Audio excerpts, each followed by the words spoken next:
Microphone so everybody can hear me better. Turn it over to Brian. Thank you, Mayor. Welcome, everyone, to our 2014 City Council Budget Workshop. First, some logistics. We sent out just a few minutes before 2 o'clock the presentation that I'm going to be reviewing in a few minutes. My apologies for not including it in the City Council packet. As you can probably imagine, the draft budget is a dynamic document, changing every day leading up to the meeting today. So we've sent it out to you. We're going to review it on the screen here in a few minutes. We have set up in this conference room right next to council chambers. We call it the jury room. We have some snacks, including beverages, set up in there to help tide you over until dinner. Dinner will be here at about 5:30. Our goal tonight is to work through the list of items on the screen that's on the left. And as we go through each of those and get clear direction from City Council, we'll cross them off the list and go on to the next one. So that's in effect our agenda tonight and the work that's for you to do. I'm going to begin by reviewing some of this information, then turn it over to Roger to go into some additional details. After we review all of the slides, we'll circle back and touch on those items that we've collected over the last several weeks. The council still needs to provide us direction on. There aren't a lot, but there are a handful, and that's our main goal tonight, so that you can give us clear direction on some of those key items so that we can proceed to assemble the official 2014 draft budget that we will send out to you in about 4 weeks' time. We have every member of the leadership team is here as well, so we're all here to help answer any questions you have about the draft budget and help you reach consensus so that we can move forward and put together that draft budget. Are there any questions before I start into the presentation? Go right ahead. So this is not the first time we've talked about the 2014 budget. It started several weeks ago. It actually started in a study session with Roger, reviewing for you what the status of the overall economy seemed to be. We talked in general terms about proposed capital improvement projects for 2014. And over the last few weeks, we've reviewed with you requests initially made by the different departments. So our goal tonight, again, is to review the entire 2014 budget in an overview fashion, including the city manager's recommendations for the 2014 budget. We'll be highlighting some changes that have occurred over the last several weeks. The department budgets that you've seen going back to the last study session in July have undergone some changes between then and now.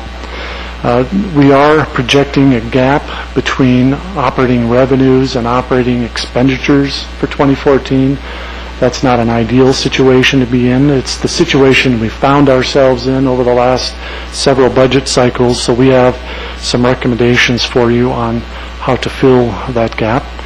And most importantly, we'll be reviewing capital improvement projects that are planned, at least staff's recommended projects for 2014.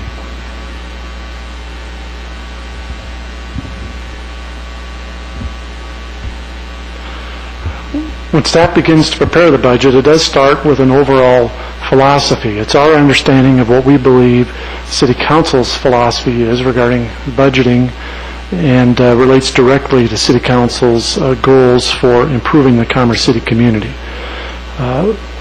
Those are that ongoing expenditures should match ongoing revenues. It's not a good practice to plan to spend more money than we make every year. However, because of our increased costs year over year and our conservative projections for revenue next year, we think there will be a gap. It's also been a consistent philosophy of the cities to direct one-time revenues toward one-time expenditures, and that is to say that we should not get in the habit of using one-time revenues to fund ongoing operating expenses. It's also been a priority of the city to keep our workforce whole, We're very proud of the fact that we've been able to maintain staffing levels, maintain benefits that are very competitive with surrounding organizations. And every year, even during the worst part of the recession, we were able to offer modest increases for city staff. It's also important to the city to continue providing first-class services. Through the recession, the city's done an outstanding job of maintaining levels of services. And we're also continually looking to improve the way in which we provide those services. We're also committed to continually looking at all alternatives in each given year. We want to continue providing that high level of service, but continue to look at the most creative ways and most fiscally responsible ways of providing those services. We also think it's important to project at least 1 year in advance to anticipate future budget situations beyond just 2014. It's also important to budget in a conservative manner to position the city well to weather additional downturns that might occur in the future, but also be in a position to take advantage of growth. It's also been a consistent philosophy of the cities to maintain healthy reserves and use them only as a last resort. An overarching goal and philosophy that overrides all of these is to continue to implement City Council's goals. We know what those goals are from City Council's planning efforts in years past, and also the various city plans that the City Council has approved over the recent years. How do those translate into the administration's goals? We certainly agree that it's important to maintain high levels of services. Again, we want to make sure the city's positioned well to weather future downturns in the world around us. It's also important to take care of the infrastructure that we have already. Again, we agree that it's important to provide for employees, propose a balanced budget to City Council, and again, position the city to take advantage of opportunities. Given that, we think there are a number of accomplishments that we're very proud of. The leadership team was asked to present a flat budget in terms of requests year over year. As we looked at projecting revenue for 2014, we still don't see that we're in an environment where we can grow the organization, while at the same time we want to make sure that we can continue to maintain levels of services. We have eliminated several positions from the budget based on the changing needs of the community, and we've also been able to reduce the cost of providing federal and state representation.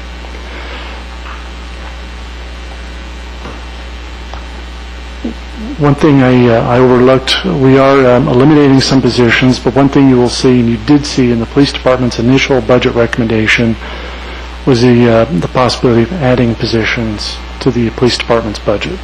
So that's a very high overview. I'm going to turn it over to Roger now to review some budget information in a little bit more detail. Most of this information is information that you've seen previously.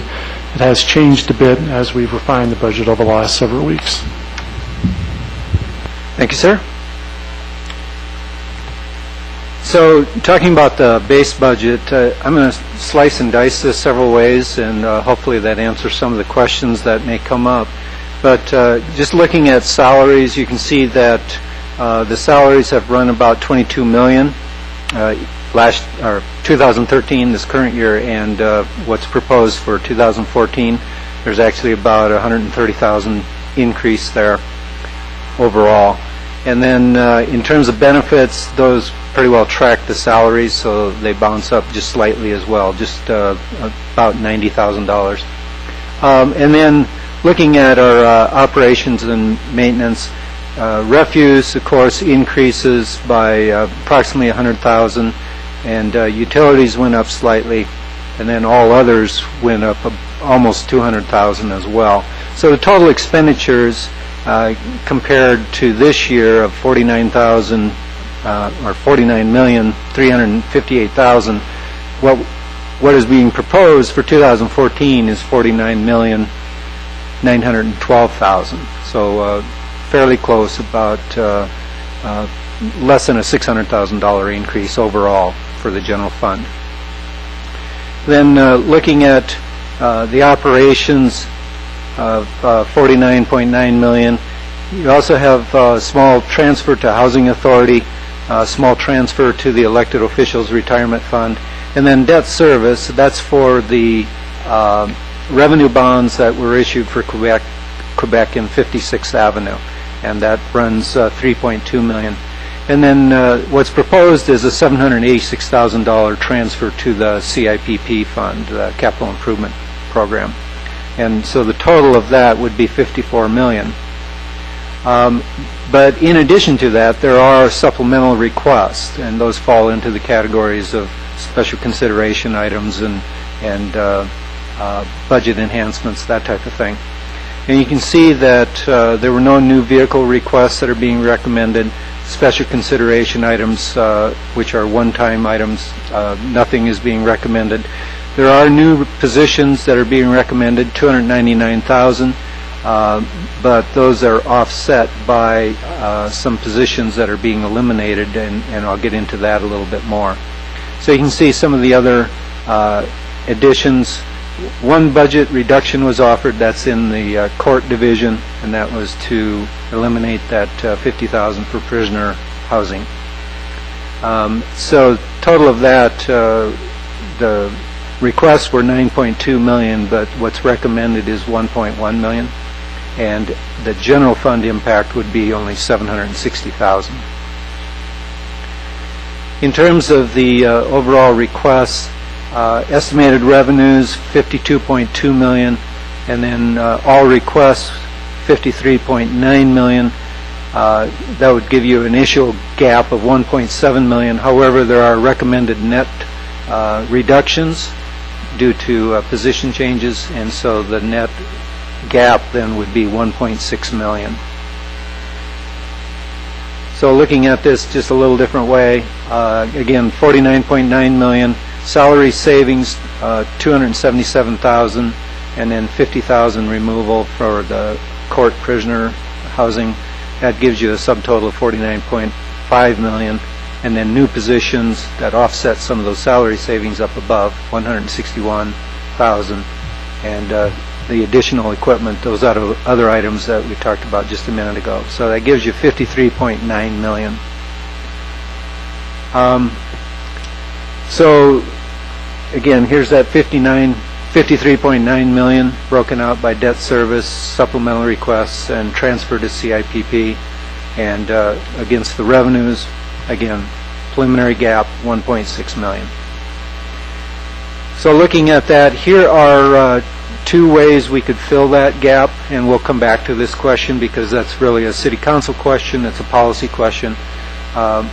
What is being recommended is that we move $200,000 from IT retained earnings, and we can do that for several years if we need to, and then that would leave $1.4 million, and we're proposing to take that from the general fund balance, which currently is $5.1 million, and if you take the $1.5 million from that, then that would leave us at $3.7 million fund balance. And remember, the fund balance is over and above the reserves that we have. We have an operating reserve, a safeguard reserve, and a Tabor reserve. So this is above that, and as you work down, they're more difficult to access. So looking at those budget enhancements, we had a request for holiday party funds, and this would be for the annual holiday party that's provided for employees. The request is $4,000 there. Pre-employment suitability, that was reviewed as part of the human resources budget as well. That's $3,400. And then the wellness committee, there was a request for $3,000 there. And then regulatory sign replacement, $10,000, for a total of $20,400. Budget reductions, we talked about this, that's the $50,000 for the prisoner housing. Special consideration items, there actually is one, not in the general fund, but in the community development department, Derby Catalyst Fund, and that would be using the Urban Renewal Authority, and that's fund balance, so it's $83,000 there. And then facility renovations and equipment, in requests for from economic development for renovation at Derby Resource Center, that's $14,700. And Public Works, that's for the Civic Center security system, $12,000. And also in the Civic Center, fire sprinkler damage prevention in the storage areas, $4,447. And then City Clerk, request for a scanner, $600. Public Works, weed spray tank with pump and boom, $5,000 for a total of $36,803. Sorry, these glasses don't work sometimes that close up. Then new position requests. There's actually this one category of 2 new school resource officers, and I did not include that in the total below because we also budgeted to receive reimbursement of 50% from the school districts and 50% from the grant for COP grant. And then the ones that do show up in the general fund would be CSI digital forensics investigator or personnel, $68,000, and then also sexual predator detective, $93,000, and those are total costs with benefits. And then offsetting those are salary savings in community development department, and they're making substantial changes there. So this would eliminate the neighborhood services manager position for $97,000, one of the neighborhood services supervisor positions for $68,000, and then 2 neighborhood services inspectors for $55,700 each. So the net of those changes below the green bar is negative $115,000. Sure.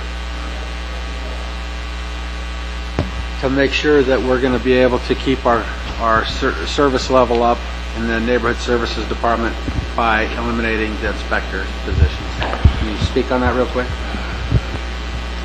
Yes. This reflects what our current staffing levels are. We currently have in the budget funding for 8 neighborhood services inspectors. Currently only 6 of those positions are filled, and based upon current workload, we think that will be adequate. Because the current load of inspectors is only 6, we found that we had too many supervisory personnel for that number of inspectors, hence the change in the neighborhood services manager position. We had sent a note out a few weeks ago. Patrick Buckley, the building official, is now going to take on the additional responsibility of supervising the neighborhood services division. And again, with only 6 inspectors, it would seem that only 1 supervisor position would be necessary. So this would essentially reflect what our current staffing levels are.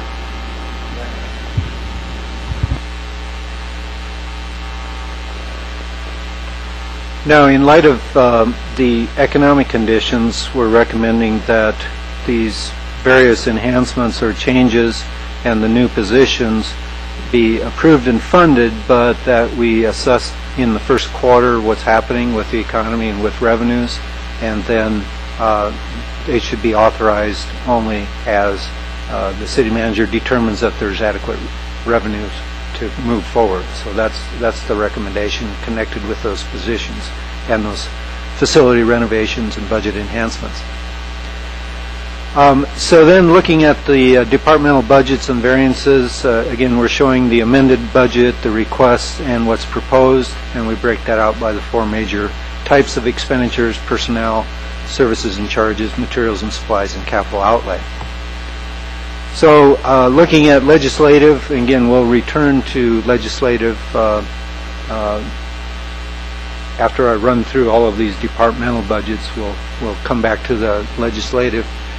And as you recall from the presentation, there are 3 legislative requests that were presented: $22,000 for Live Well Commerce City, $23,000 for Youth Commission, and $10,000 for Adams County Youth Initiative, which that $55,000 is not included in the budget requests, and so if you approve those, that would add to the gap, just so you have that basis to compare. And we'll get into those details later. Then you have the city attorney's office, legal expenses, and very little change there. In fact, it's about a $10,000 decrease. City manager's office, of course, that's 4 divisions: city manager, city clerk, communications, which is now combined with intergovernmental and economic development. The total there is going down by a little over $200,000, or close to $200,000. Finance department, we have financial planning and budgeting, financial services, tax, judicial, and internal service. Internal service, of course, contains all of the insurance costs for the entire city, as well as the lease payment on this building. And that's where we're seeing substantial increases in the fringe benefits, or not fringe benefits, but the health insurance and workers' comp insurance. So that's a major increase there. Human resources, 4 divisions: human resources administration, as well as organization development, employee activity committee, and risk management. Total there went up just under, well, a little over $25,000, but really no major variances. Community development, 5 divisions: administration, planning, building safety, neighborhood services, and housing. That is going down substantially, close to $300,000, again because of elimination of a number of those positions. Police department, 6 divisions: administration, support operations, patrol, community justice, special investigations unit, and emergency management. This department is being, or has been, reorganized substantially, and so the special investigations unit has been wrapped into patrol, and a number of personnel have been shifted around. The net impact of everything, though, is only about $50,000, so not a very substantial change. Public Works, administration, street and traffic, snow and ice, street cleaning, refuse collection, and engineering. The change there of the total budget is about $120,000 approximately in changes. You can see the variances down below. Parks and Recreation, 5 divisions, administration, park maintenance, recreation programs, community events, and golf. And that was a recent direction from City Council to move golf into the general fund, and so it's now a division within Parks and Recreation. And you can see the comparison from 2013 to 2014, about a $400,000 difference there. And you can see the reasons why down below. And then, so looking at the entire organization, it went from $49.3 million to $50.1 million in terms of what was requested, and what was proposed is actually $49.9 million. Again, approximately $200,000 change from what was requested to what was proposed. Roger, could you clarify what's requested versus what's proposed? Yeah, as I was running down, I realized I was looking at the requested instead of the proposed on all of those various budgets. But what the departments requested was in response to the city manager's direction to not increase the budget other than for contractually obligated items or utilities that go up and we have no choice. And you can see the departments did a very good job of adhering to that. So that's why the requested came in at $50.1 million, and what's being proposed is $49.9 million. Yes, sir. If I can, Roger, there's only one that that sticks out like a sore thumb. I don't know why. It looks like finance requested $11,671,000 and proposed is $11,800,000. It's the only one that goes up in the proposed versus the requested. I just figured I'd lay that one on you. Thanks. Yeah, I appreciate that. And the reason is the insurance costs. If I could further clarify, the fringe benefit costs for all of the employees are contained in the finance department's budget, as well as the pool for increases for 2014. That's also in that. Well, I guess my question, it's better to say, why didn't you request the $11,800,000 instead? You're proposing more than what was requested, and it just doesn't look right. So I had to tag you on that one. I could blame some people, but I won't. Also, there's non-city agency grant history, and of course, this shows up in the legislative budget. What is budgeted for 2013 is $135,800.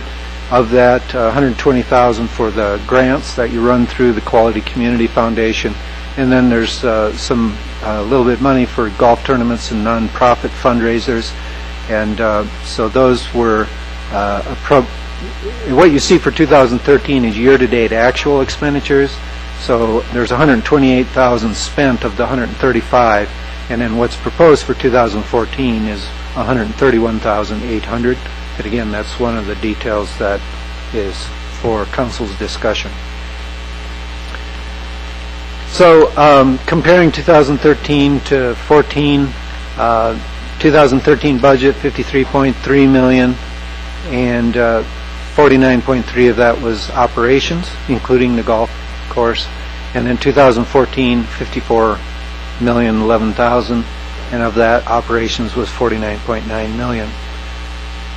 So that's, again, small increase, but that's due to inflation and utility costs, that type of thing, as well as some of the fees by agencies like the Adams County Animal Shelter, ADCOM, those type of agencies.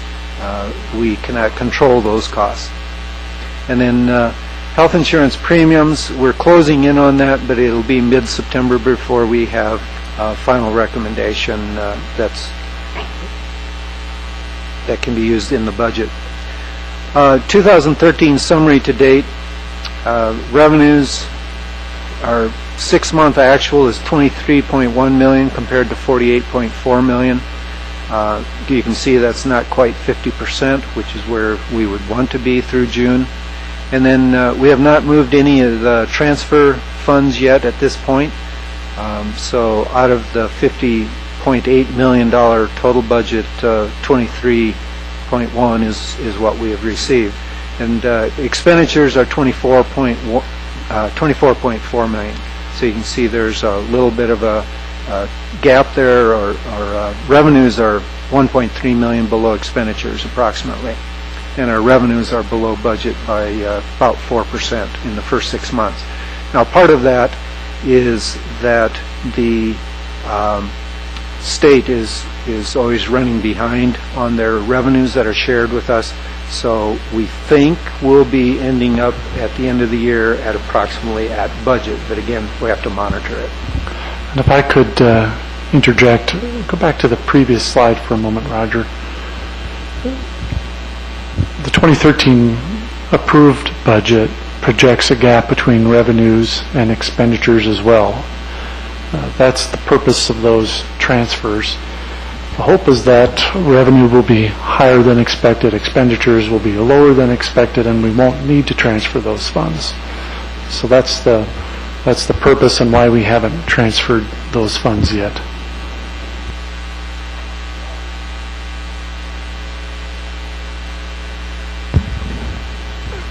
Looking at the budget right now and how the expenditures are being spent, this last 5 months of the year, do you think that we're going to hit that mark, or we will still have that transfer revenue partially sitting in waiting, and we won't have to go to fund balance extensively next year?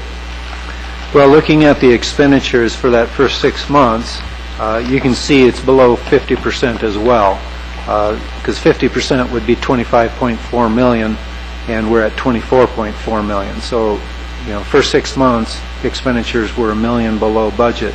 So if that continues, that trend continues, we would hope to be at least $1 million, if not $2 million below our expenditure budget, and our revenues, we're hoping, hits the budget. So that being the case, the hope is it'll actually come in at that 48.4 million in revenue, matching approximately 48 million in expenditures.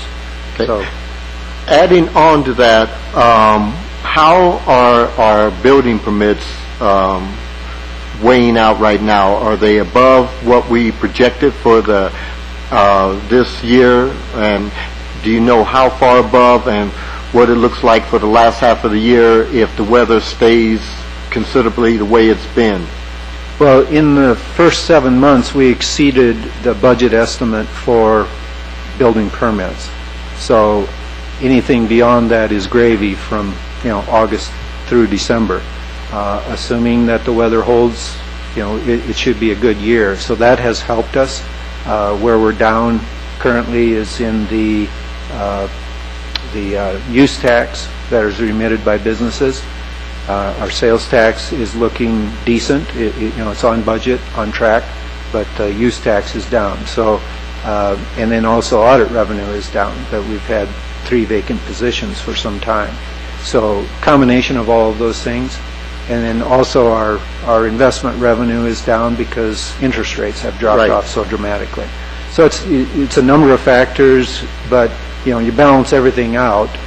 We do estimate that we should hit our budget number for revenue. Okay, thank you.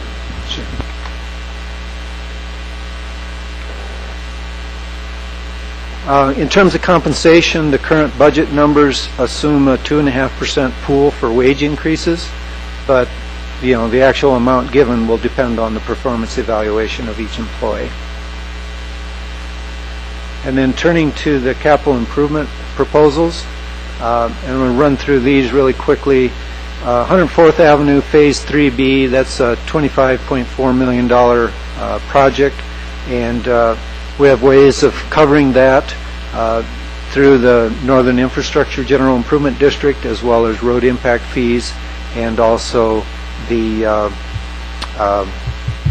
have a undergrounding fund at United Power, and we also have some escrow money for landscape. So there's a number of funding sources for that. Crack sealing, that is for concrete pavement. That's proposed at $176,000, and then concrete flat work, which would be like sidewalk type of replacement, $250,000, but that's coming out of CDBG. Pavement management is proposed at $500,000, and if you recall, that's been proposed to be at $4 million per year. But again, this is what we think we can cover this year out of the general fund. DuPont neighborhood improvements, $15,400. That's our final payment on that, and that can come from transportation tax.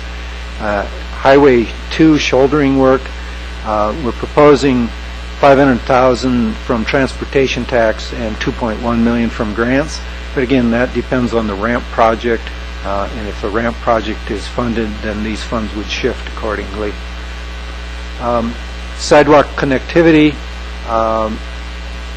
$100,000 to come from general fund for right-of-way acquisition for sidewalks, and then $100,000 from CDBG grant funds. Tower Road, this was for design and right-of-way, but the EAC GID does not have funds, and I should have pulled this out and I missed it earlier, so I apologize for that. And then turning to Parks and Recreation type of projects, Adams County District 14, there are ball fields that are owned by the school district that they do not use, but we use extensively in the recreation program. So the proposal is to basically upgrade or bring back to safe usable condition, and that would cost $120,000 from lottery funds. Golf clubhouse, some renovation there, $48,000. And then golf equipment replacement, $114,000. Sorry, both of those coming from lottery. General fund park or general park improvements, $105,000 coming from Adams County Open Space. Natural resources damages project, $240,000 from Adams County Open Space and $60,000 from the lottery. Tennis courts, $35,000 from lottery. Tree replacement, $30,000 from lottery. Additional vans, $70,000 from lottery, and Boys and Girls Club. And that's to bring our total commitment up to the $250,000, $10,000 coming out of general fund.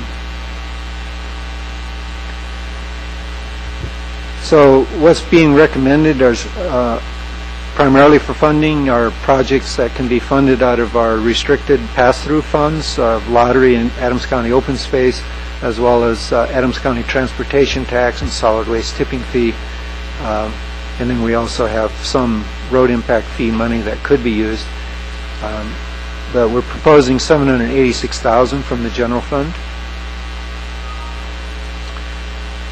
In terms of progress, 2013 it could be viewed as a very substantial or a very impactful year, because the City Council established the E470 commercial area GID as well as the E470 residential area general improvement district.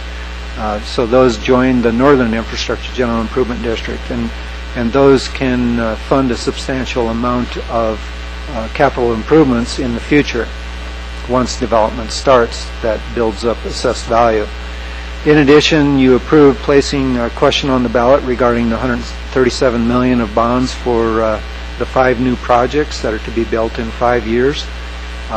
And that also provides for operation and maintenance of those 5 facilities and improvements. So that's why 2013 could be really a milestone year in Commerce City history. There are some policy questions that we need to pose for you. One is, how should we fund needed capital maintenance in the future? That's still an ongoing issue that we'll have to come back to. It's not a topic for today, but it's something just to plant the seed again in your mind to be thinking about, as also staff is thinking about that, trying to match that challenge. And then a question for today is, how do you want to fund the general fund gap? As talked about before, we talked about using $200,000 from the IT retained earnings as well as general fund balance, and that raises the question, how much do you want to leave in the general fund balance? Also, do you want to make more cuts to the operating budget, or some combination of all of those items? Turn it back over to you. Thank you, Roger. We're almost done with our budget presentation, and then we'll ask for your input on these key questions. Here's the process going forward for the balance of the budget approval process. After Council's discussion and direction to us, we will be working to assemble a final draft budget to begin the approval process. We expect to be distributing that budget to City Council around about October 14th. October 21st, City Council would open and continue the public hearing. Then on November 4th, Council would close the public hearing, act on the budget document, and certify the mill levies. And to reiterate, these were the guiding principles that have framed staff's presentation of the 2014 budget. We continue to stress the need to maintain high levels of services. We want to make sure the city is positioned well to weather changes in the economy. It's important to take care of the facilities that the city currently has. We believe the 2014 budget continues to provide for folks who work for the city. We will continually look for ways to run operations in a lean fashion. It's important to propose a balanced budget to City Council, and as always, we want to position the city well to take advantage of future opportunities. So that's the overview of the entire budget. Again, in prior weeks, you've seen bits and pieces. This is the whole thing assembled. Most of this information is information that you had seen previously. It's changed a little bit over the last several weeks as we've refined the budget. I'm extremely grateful to the hard work of the members of the leadership team to continually look at their operations, solve this challenging problem of maintaining levels of services while also trying to manage costs as effectively as possible. This is not a perfect budget. It does not address all of the needs that we have, but it's a budget that addresses the most important priorities that the organization has going forward. With that, we are ready to help you discuss certain key pieces of the budget that have come up over discussions in the last several weeks. We wanted to circle back with Council and make sure we incorporate your direction into preparing the draft budget. And the first heading, the first topic that we'd like to discuss is the legislative budget. We had reviewed that with you several weeks ago. There were 3 items in particular that we brought up with council, but council did not have a chance to discuss and provide us direction.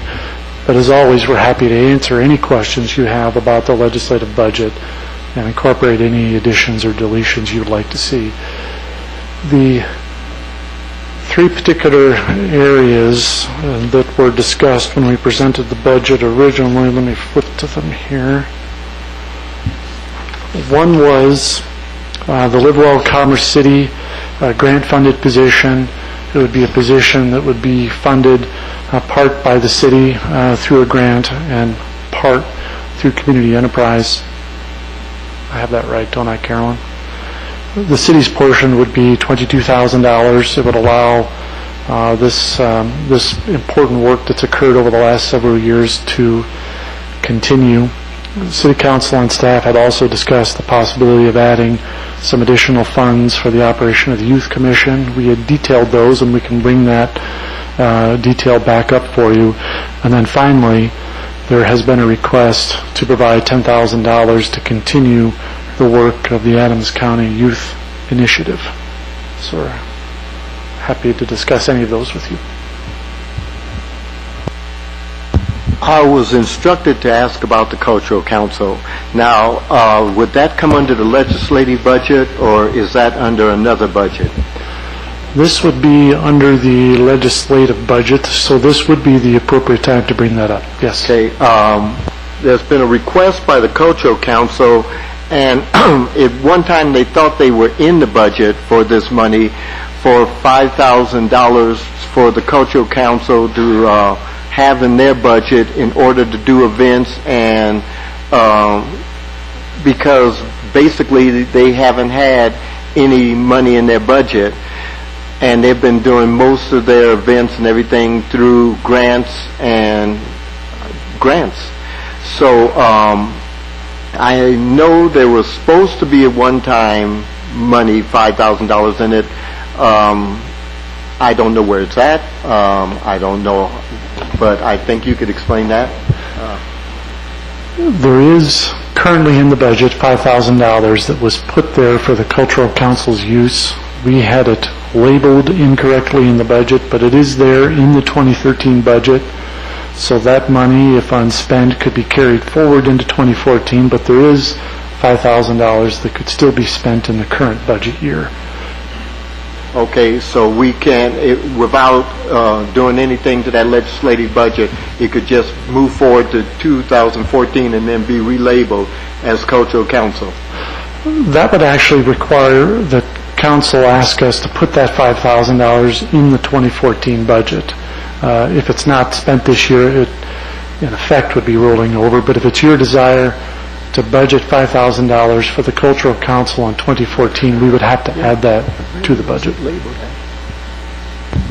Where was that labeled at, Brian? We had it in the budget. It was our mistake. We had it labeled in the budget for an Historic Preservation Board, but I think that was our error. I think the intent in 2013 was to make those funds available for the Cultural Council.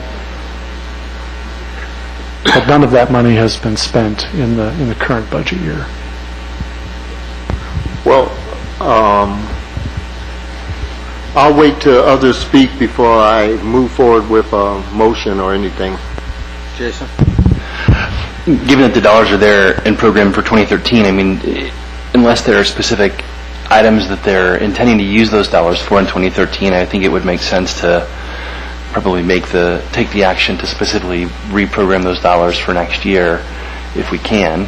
I guess, much like we've talked about with other groups, though, do we have a specific plan in hand from them? I know there was an effort that Michelle led some time ago to go through a visioning exercise, but I know we've also had some evolution of the membership, so I'm not personally current on where the organization sits and sort of what their charter or sort of outlook is. So I'd want to make sure that before we commit those dollars, either for this year or next year, we've got a clear sense of how those might be leveraged. Mayor, members of council, so while it was mislabeled, they do know that they've had access to those dollars. I'm looking at Councilwoman Elliott, who also sits on the Cultural Council. Last year, you talked about possibly providing it for music in the park. They did get grants this year for music in the park, so they didn't access these dollars. So at this point, they certainly have music in the park planned for next year. They also are working on public art projects throughout the city. So I don't believe they've got an additional $5,000 or, they don't have the money earmarked for anything, but there's certainly many projects that could be used. And they do not know yet if they will be grant funded for Music in the Park in 14, because that's a Scientific, Cultural, and Facilities District grant that they haven't gotten wind of yet. So this money certainly could go to those, that important program. Is that about right, Councilwoman Elliott?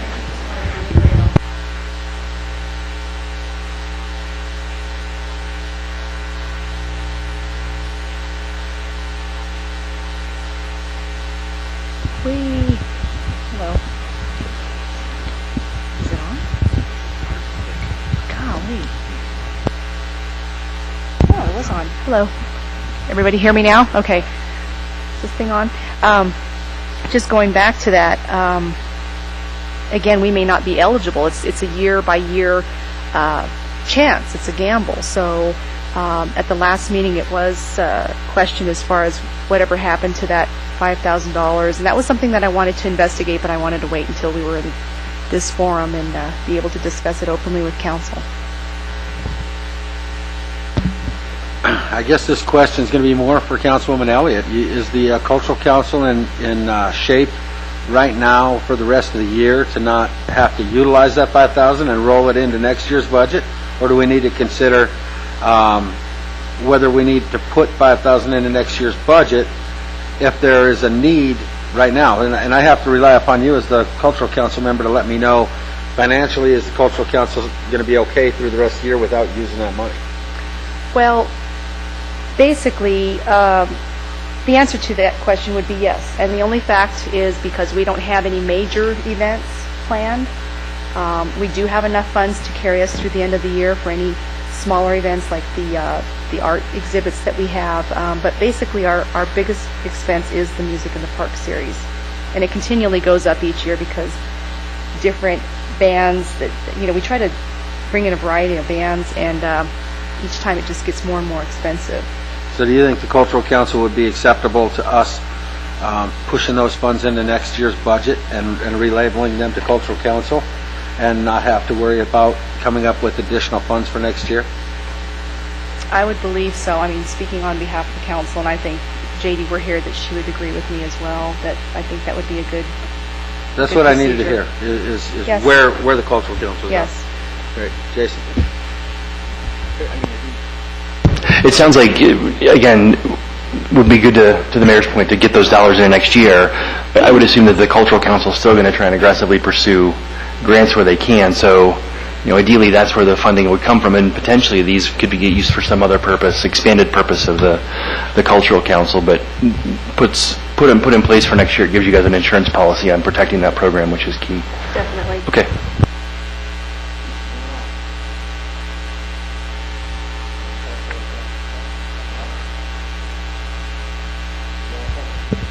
Clarifying question. So are you planning to carry over the 2013 money to 2014, or actually budgeting money in 2014?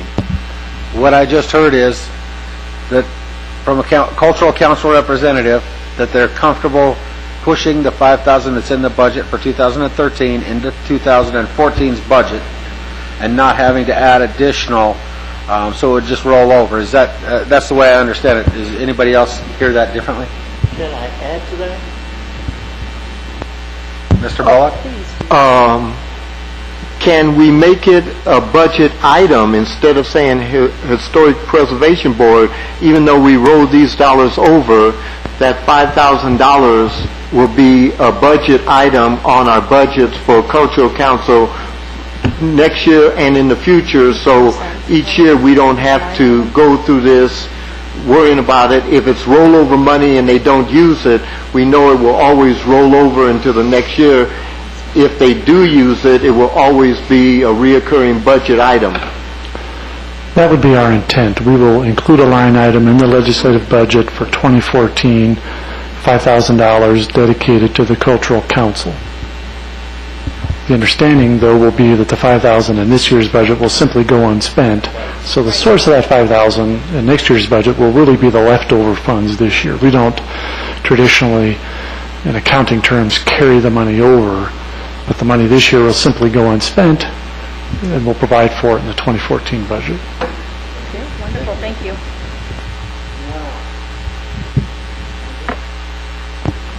On that rollover and the budgetary $5,000 per year, is there a time limitation on when that would expire, or how do you do that? Again, we won't be technically rolling the money over. It'll simply go unspent in the 2013 budget. So $5,000 will be provided for in the 2014 budget. So it'll show up as part of the overall expenses in 2014. Does that answer your question? Well, I guess Renee asked the question, why, if we can allocate that every year so that we didn't have to go through this every year. So is there a time limitation on how far we budget that for? 15, 16, 17 expires in, or no? Typically, if we were a year from now and we were looking at the 2015 budget, the starting point for the 2015 budget would be all of those things that we listed in the legislative budget for 2014. So we'll intend to have it in there for 2014 and thereafter, unless City Council requests that we take it out. The way that would work, Andrew, is when we're in this scenario next year, going over the budget, and we're looking at the key pieces of the legislative budget, if we decide that, you know what, the Cultural Council hasn't been productive, or we need the money used elsewhere or something like that, it's the council can turn around and move that money, but intending to have it as a budget line item for next year's budget meeting, so that we're not having to go over what those additionals are, and when Roger's department figures everything up, it becomes part of that legislative budget, and we can, or the next council or whoever's sitting here in our place can say, oh, we don't want to do that anymore. We're going to move that. Add to it, take away from it, whatever. Does that make sense? Thank you for the clarification. Yeah, go ahead. Okay, also with the question that you had before about the Youth Commission, the Youth Initiative, and there was a third one there. I would like those items that Roger said they haven't been budgeted yet. The Live Well Commerce City, which we know we're paying half of the 20, our half is 22. Move the Youth Commission to 23,200, and the Adams County Youth Initiative, if we could budget that 55,200 into it. I suspect that Roger did say that isn't budgeted yet. Is there anyone on council that would have an objection to those three items? I just need a clarification. On the Youth Commission, is that 23,200 additional or total? Because I thought it was additional needs, not total. What is the current budget 10,000. for Youth Commission? 10,000? Yes. So that would take it to 33, not 23, is that correct? We are confirming that number. Yes. So it's 10,000 currently, so the total amount budgeted for Youth Commission would be 33,200. So it would be an additional, not total. That's what I need to know, thank you. Anyone else? Just to restate what I think I heard Councilman Bullock ask, the items up here we see called out as requested/proposed. So you included these in the proposal, and that gets us to the point that we'll talk about later on how to close that gap, correct? So there's no action at this point, to answer Mr. Bullock's point, that we need to take some action to add these into the calculation. They're there, and they contribute to the shortfall as it's currently projected that we have to determine how to fund, right? I believe these are not included. If you chose to include these, it would widen that budget gap.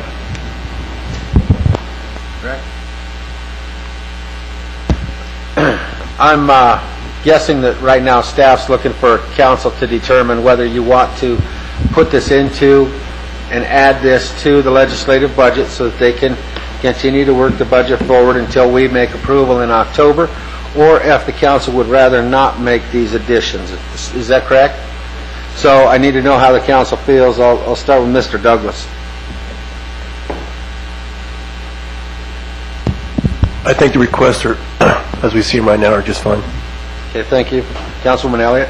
I agree as well. I think the requests are good. Okay. Mr. Jason McEldowney? I'd like to see them carry forward and look at how we solve for them. Okay. Mr. Amador? I believe the requests are valid and I support them. Okay. Mr. Teeter? Yeah, this appears to be the direction that we were looking to go earlier in the year, so continue on with it. Mr. Benson? Okay. Mr. Bullock? Yes, sir. I'll go along with the request, but the only thing I would like to ask is that we have some follow-up by staff on those 3 items to make sure that they are effective uses of money within the city. So if we're going to expand to $33,200 on the Youth Commission and add that employee or half of an employee to Live Well, and the $10,000 to the Youth Initiative, I just want to make sure that those funds are utilized properly and that we have follow-up to make sure that that it's the right thing to be doing moving forward. So when we get to next year's budget, I'd like to have, between now and then, at least some follow-up on how this money has impacted those particular divisions. Go Renee, and then I'll go to Jason. In the future, the Youth Commission will be reporting to council every quarter, so you will definitely be hearing from the Youth Commission on what the activities are, any travel that they have or made. They will be reporting back to council either in an informal study session or a formal meeting. Thank you. Mr. McEldowney?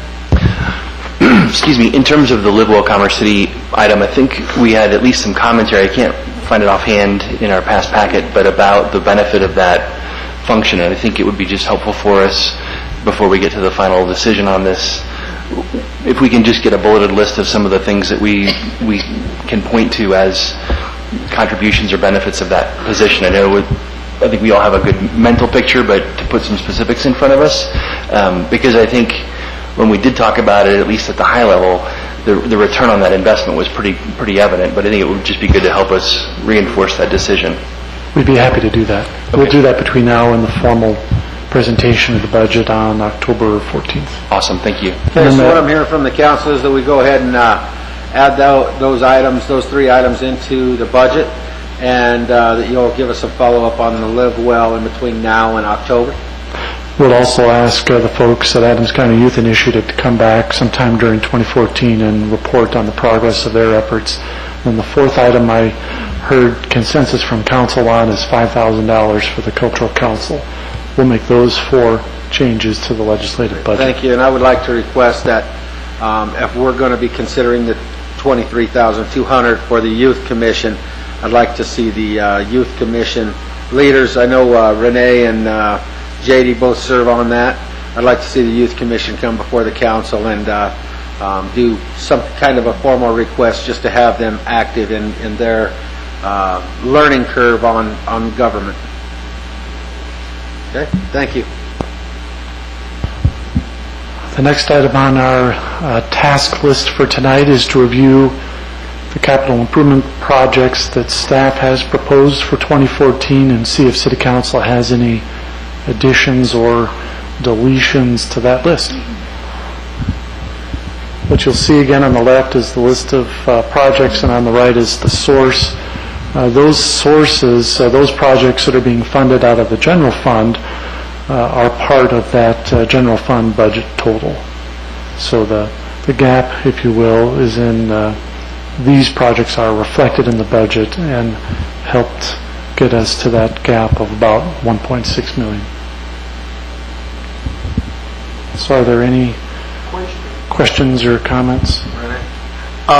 I thought I heard Roger say that the Tower Road design and right-of-way acquisition wasn't part of this, or so that $10,250,000, is that in this request, or is that part of the ECA budget, GID?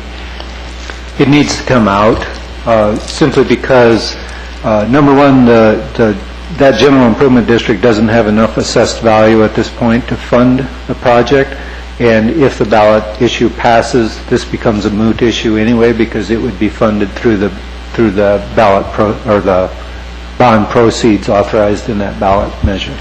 So what we're looking at is really around about 37 million, or 38 million, 28 million, not 39.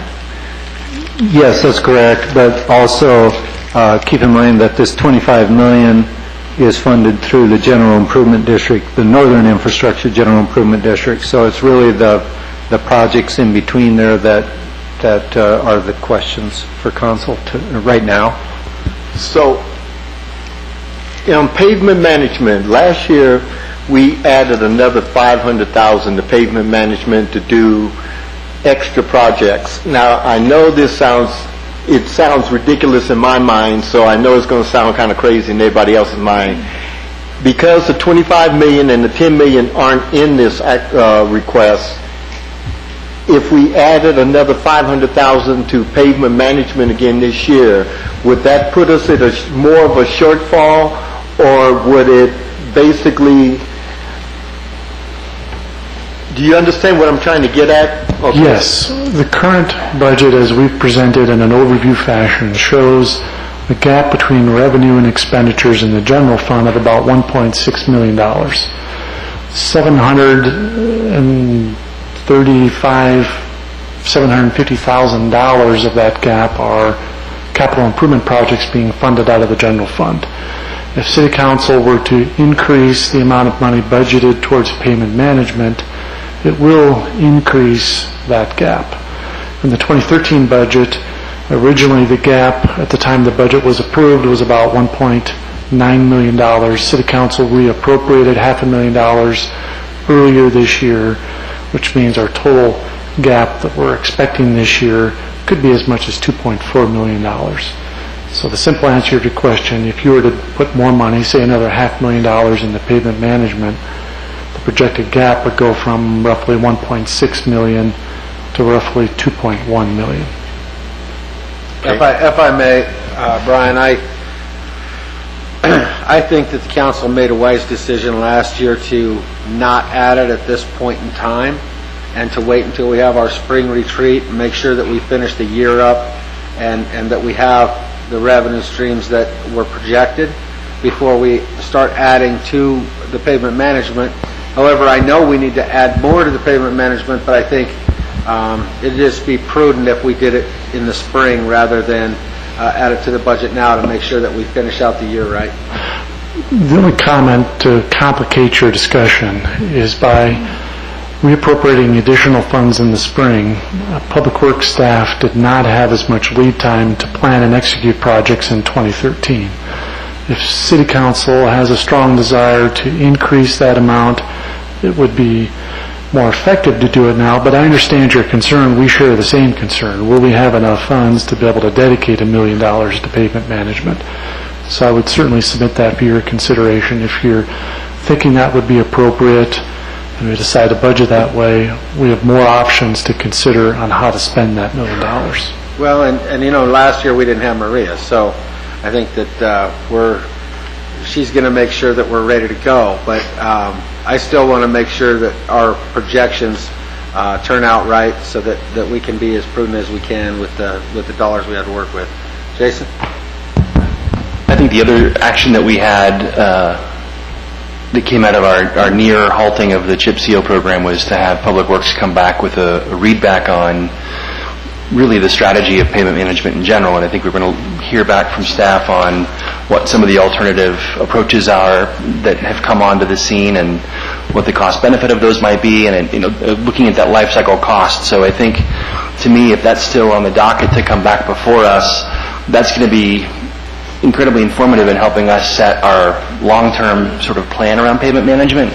I mean, to me, I keep going back to Greg Clement's presentation with, our ratings of our roadways, and really, to me, I kind of want to get my head around what the readback is from staff so that we can look at really chartering a pavement management strategy as council, as formally as we can, that helps guide our decision-making and budgeting in that regard, because we know we're just chipping away at this monster that, right now we don't have the dedicated funding to fix, but I think to the mayor's point, even though it put the department in a pickle last year from a planning perspective, I'd much rather hold to this amount, see what we get back in terms of a readback and where the revenue numbers end up, and hopefully we can come together and say, based on what we've learned here and based on where the revenues are, step one of our new payment management strategy is X, and then we can build from there. I don't know if that makes sense to others, but We are still committed as staff at coming back to you this fall. Do we have that tentatively scheduled? Yeah, probably like November timeframe. We do have some projects lined up tonight if you would like to consider additional, just for kind of, if you were to consider additional funding, we do have a map with some additional projects that we talked about internally. Sorry, not on me. I think it'd be great to see, and again, I think part of the exercise last year is we went into that sort of next layer of detail to look at, what are some of the projects, what is the risk of some of these falling too low on the, on their rating, so they're going to be more difficult to care for or otherwise. So to me, that'd be helpful to look at that if that's an opportunity tonight. Do we have that available to put up on the screen? This would give you some idea of what additional money's budgeted, what sort of projects it would fund based on our review of what the highest priorities are in that pavement management program.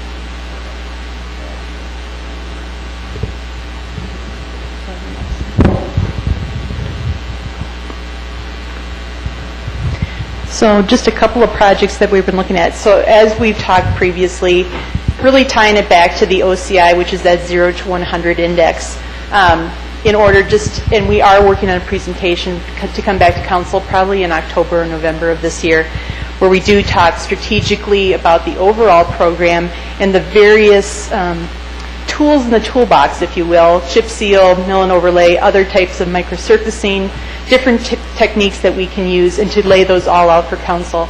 But for today's discussion, we wanted to have just a couple of projects in hand to give you an idea of kind of the idea is to do the right repairs at the right time on the right roads.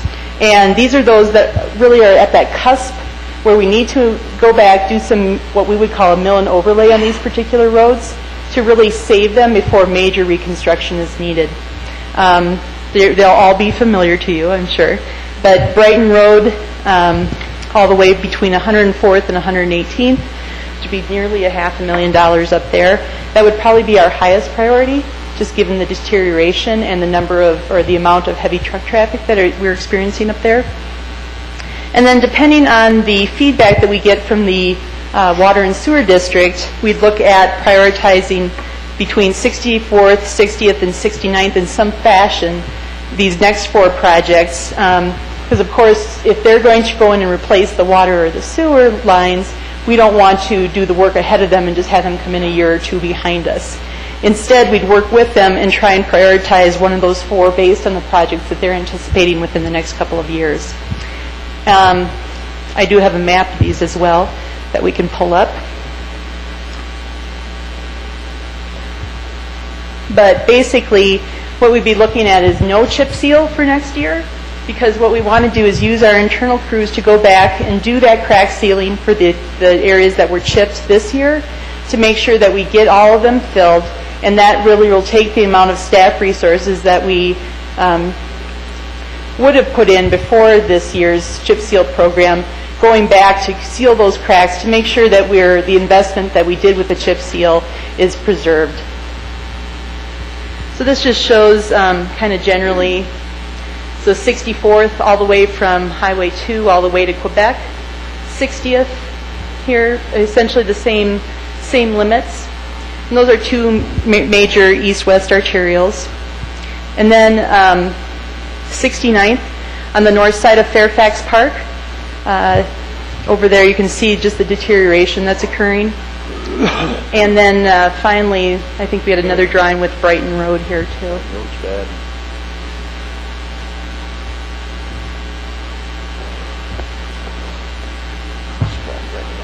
So that just shows that approximately $450,000 project running from 104th to 118th up here. Can I ask you a few questions really quick about that? I know that we've annexed that, but as far as benefit to our community and our residents, I know there's Claybar Creek is down in there, and there's, you know, a few homes, but why, we don't have property on both sides of that like we would a 60th Avenue. And I want to make sure we're getting the majority of our services for benefit to our residents. We just de-annexed 120th Avenue, where we had the road and Brighton had both sides. Was this state highway before we annexed it? And is it something that we need to keep and repair, or could we benefit by utilizing those dollars somewhere else? Does it make sense what I'm asking you? Certainly, I don't know if, Brian, you want to speak to that at all, as far as the de-annexation in the future? I don't know the history of annexation, de-annexation. Just wanted to emphasize Maria's initial point. The reason this came up higher on the list is we think there's an opportunity to invest $500,000 now on that road to avoid a much larger expense in the not-too-distant future. It's more based on those criteria rather than number of residents. I understand that, but I'm looking at it from how we serve our community. That's that Hazeltine Heights area. Both sides of it are unincorporated Adams County for the most part. I don't know how much of Claybar Creek is in Commerce City, if all of it or none of it. I would have to ask Chris. Claybar Creek's Commerce City, correct? All of it. And I don't know, what do you have in there, about 30, 40 homes? Not many. Yeah, that's what I was thinking. I'm trying to be generous here. But as far as spending $500,000 on a roadway, of course I want to put the money where it's going to most benefit our residents. And because we have so little right-of-way there, and I think at one point in time in Commerce City's history there was a lot of that strip annexation going on to surround areas and utilize it to benefit forced annexations and bring in areas within the community. And I know one of those pieces was 120th Avenue, where we did a 1-foot strip, and we ended up just de-annexing that back to Brighton because it was really kind of crazy for us to be maintaining a road where Brighton had both sides of it. I'm wondering if this is a similar type situation, and if Brighton Road's an important road to us, I understand that. But I guess my question is, there's a ton of truck traffic, major truck traffic on that road through gravel pits and everything else that are down there, and I don't know if we're getting any benefit to the road impact fees from any of those trucks that are utilizing that road and tearing it apart. But that's why it's falling apart, is the amount of truck traffic that's there for those type of services. So I'm just trying to look out for the best interest of our residents when we go to building a road. Not that I'm not saying we don't need to build it, but is there other venues in having to build it, or is it just something we're stuck with, I guess is what I'm trying to ask you. And I would probably lean a little more on Chris, because you're new and I don't want to beat you up tonight, but I'd lean a little more on Chris on giving us some feedback so we know we're getting the money in the right place, because I don't want it to cost us $2 million because we didn't take care of it in time. But what are the other streams out there? Because you got a lot of non-Commerce City business that's using truck traffic on that road, and I don't know if we're getting any road impact fees for those usages. And if not, is it just something that we eat? Because the only residents that I know that access that road as a collector is Claybar Creek. Chris, you got any answers there for me? Those are great questions. Especially when you compare it to 120th Avenue. I think a key element of this when you're analyzing it compared to 120th. The areas on both sides of this are within the growth area for Commerce City. So at some point, if these properties do ever annex, they will annex to Commerce City. Unlike the section of 120th, where both sides of that was, especially the south side, was already annexed to Brighton. That will never be Commerce City. There's no hope of that.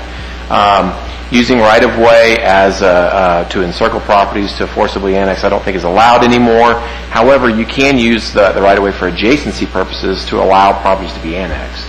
So there are some benefits long-term to having a foothold in the area that allow us to annex properties when they're willing to.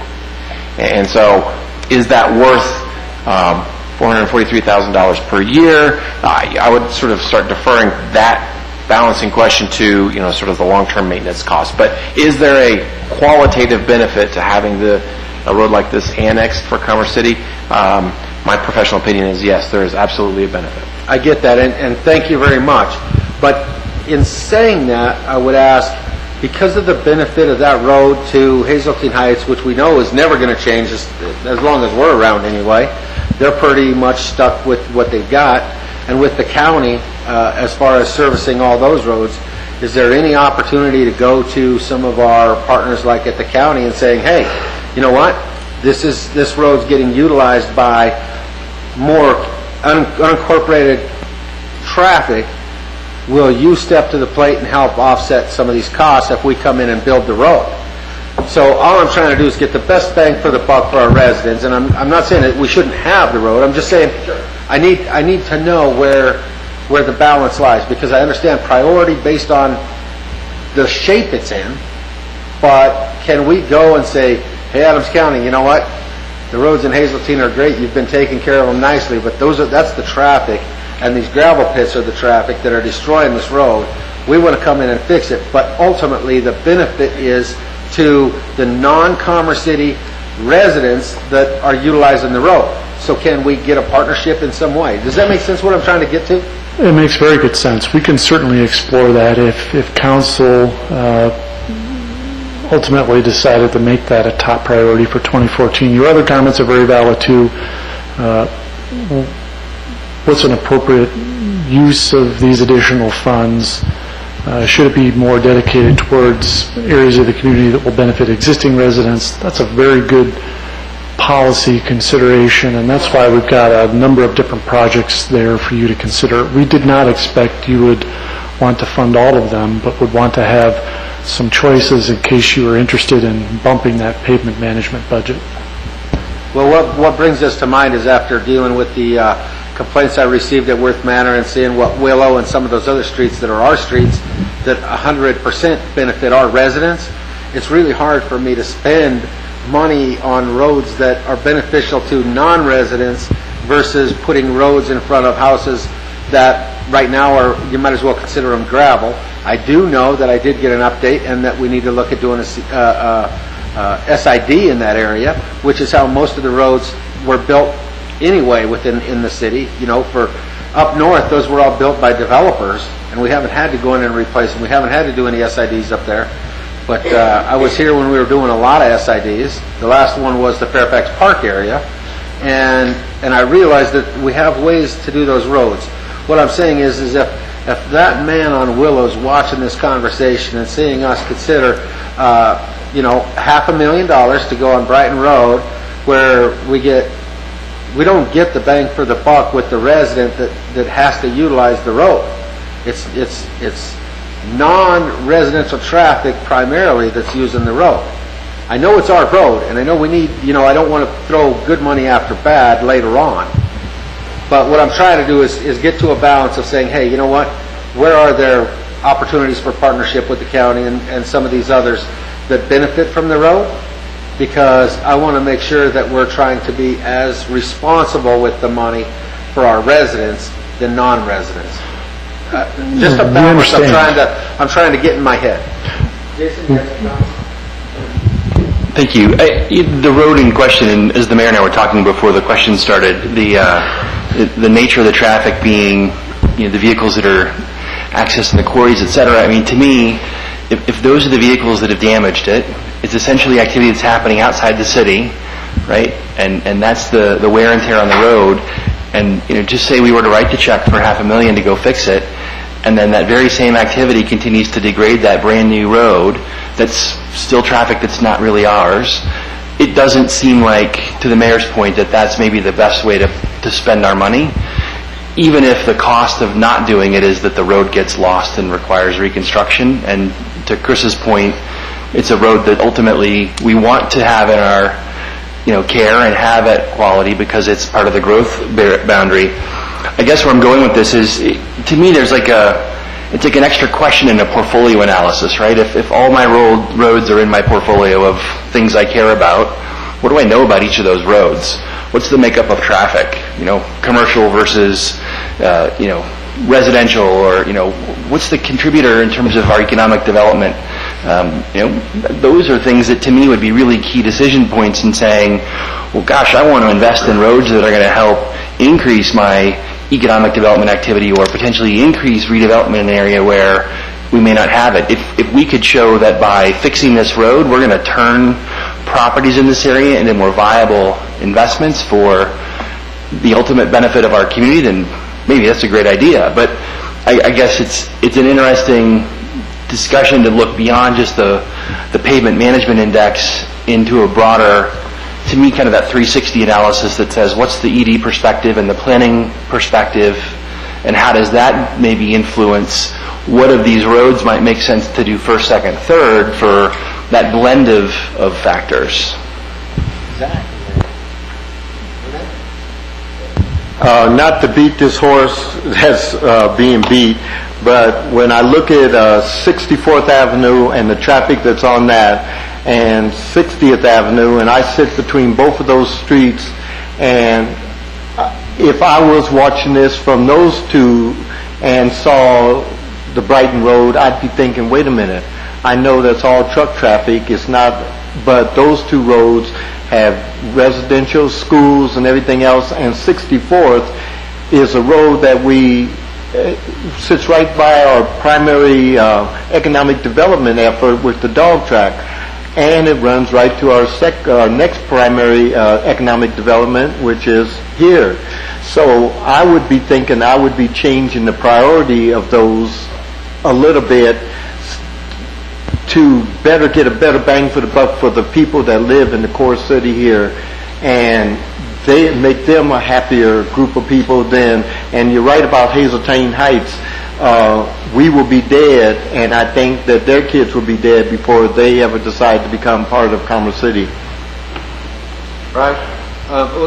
Before you get any more, let's let Steve go, and then you can follow up after the council. I had a question on as far as this list here. Was this something that you identified that the city needs, or is this something that was already on the radar? It's already been on the radar, but we're starting internal meetings within the Public Works Department to really dig into the overall program.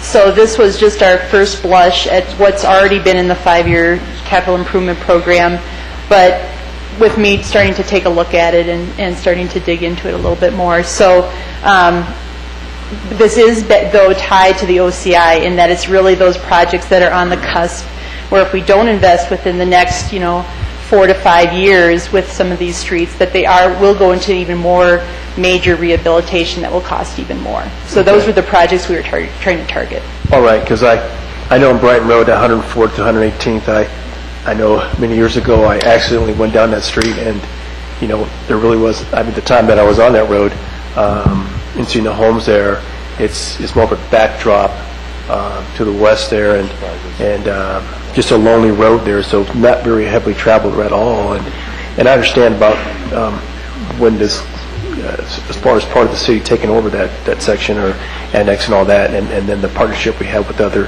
entities. I would just put that in back burner. Thank you. Go ahead, Brad. This is all very helpful feedback as part of us putting together an updated discussion for you on our pavement management program that'll be coming later in the fall.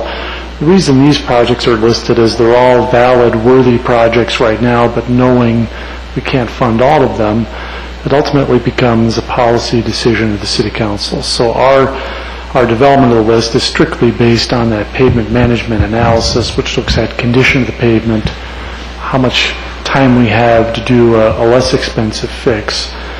But they're listed because they're all worthy projects. Jason? And I got that from the beginning of the comments, and I don't want to make that sound like we missed it. I think what would be interesting when we go into the deeper discussion on this when Public Works comes back is to get, and again, I kind of talked about this, in my head I see sort of a list of roads and key factors, including, almost like a red, yellow, green of where this road sits. So for the layman's interpretation, right? Don't worry about it, got to start worrying about it, or, oh bleep, we got to really do something, right? And so on these, if it's really, you have a 4 to 5 year window before we hit that real oh bleep moment, then we need to kind of know that from a planning perspective, because again, to me, that would be important when we sit down in our real big retreat to say, we've got X number of roads that are going to hit this red zone in the next X years, and we've really got to start moving toward making that happen, because if we look at these in this way, and we say, well, no, and then obviously we get to next year and we say, well, no, and now we've got, to me, this is what, 1.7, almost $2 million in roads that we got to mill and overlay. I'd much rather have a much sharper sort of decision-making tool that takes some of the gut out of it and allows us to sit here and go, I get it, absolutely. What do we need to sacrifice to make that happen? That's what I'd love to see us be able to get to. I would agree, and I hate to make the conversation go into this, but I think it's important to anybody that's watching at home and any of our residents that are here that we take the time, because Brighton Road, for one of those examples, is you can't do an SID because we don't have any frontage property. Everybody's in unincorporated Adams County, and I guess my thought is not that we don't need it, like Chris said, we do need it. But ultimately, hey, if the county wants to participate, great. If they don't, we rebuild the road. Maybe we restrict it to truck traffic, send them north. Maybe that will help them to determine that they would like to participate.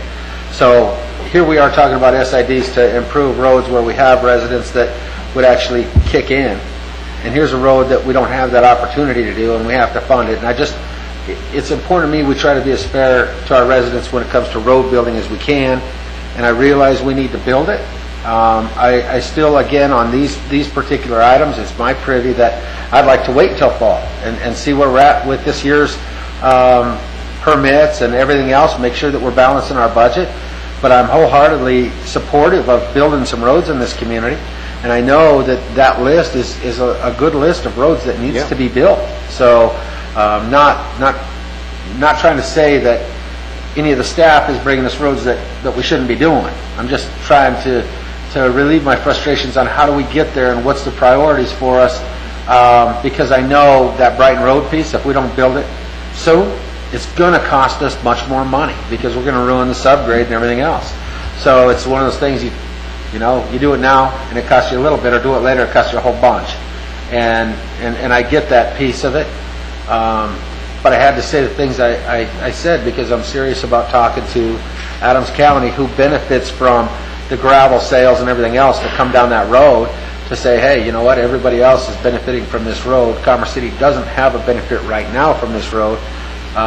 We need to expand and reach out on some of those opportunities. And I'm going to get off my soapbox now, but that's what I've had to say. Maria, go ahead. Yeah, well, as Brian mentioned, I appreciate that feedback. So as we're honing our presentation for this fall, what I hear is that it's not just the technical, but also some of these other qualitative elements, if you will, building community, all that kind of stuff that has to go into our decision making. So we'll certainly take that into account. And just to answer your question or comment, Councilmember McEldowney, streets aren't going to deteriorate over from one year to the next to such a great degree that we have to do something immediately. So that's why I say it's usually that 4 to 5 year window that we're looking to do some of these things in, that it's that critical time frame. Yeah. And like Tower Road, if this ballot issue passes and we get to build Tower Road, the overall benefits to our community, not just because a lot of our residents utilize that road to go back and forth to work, but the opportunity for economic development, like Jason was saying, it poses a really good reason why we need to get those type of particular roads built. Brighton, however, is frustrating, especially that stretch.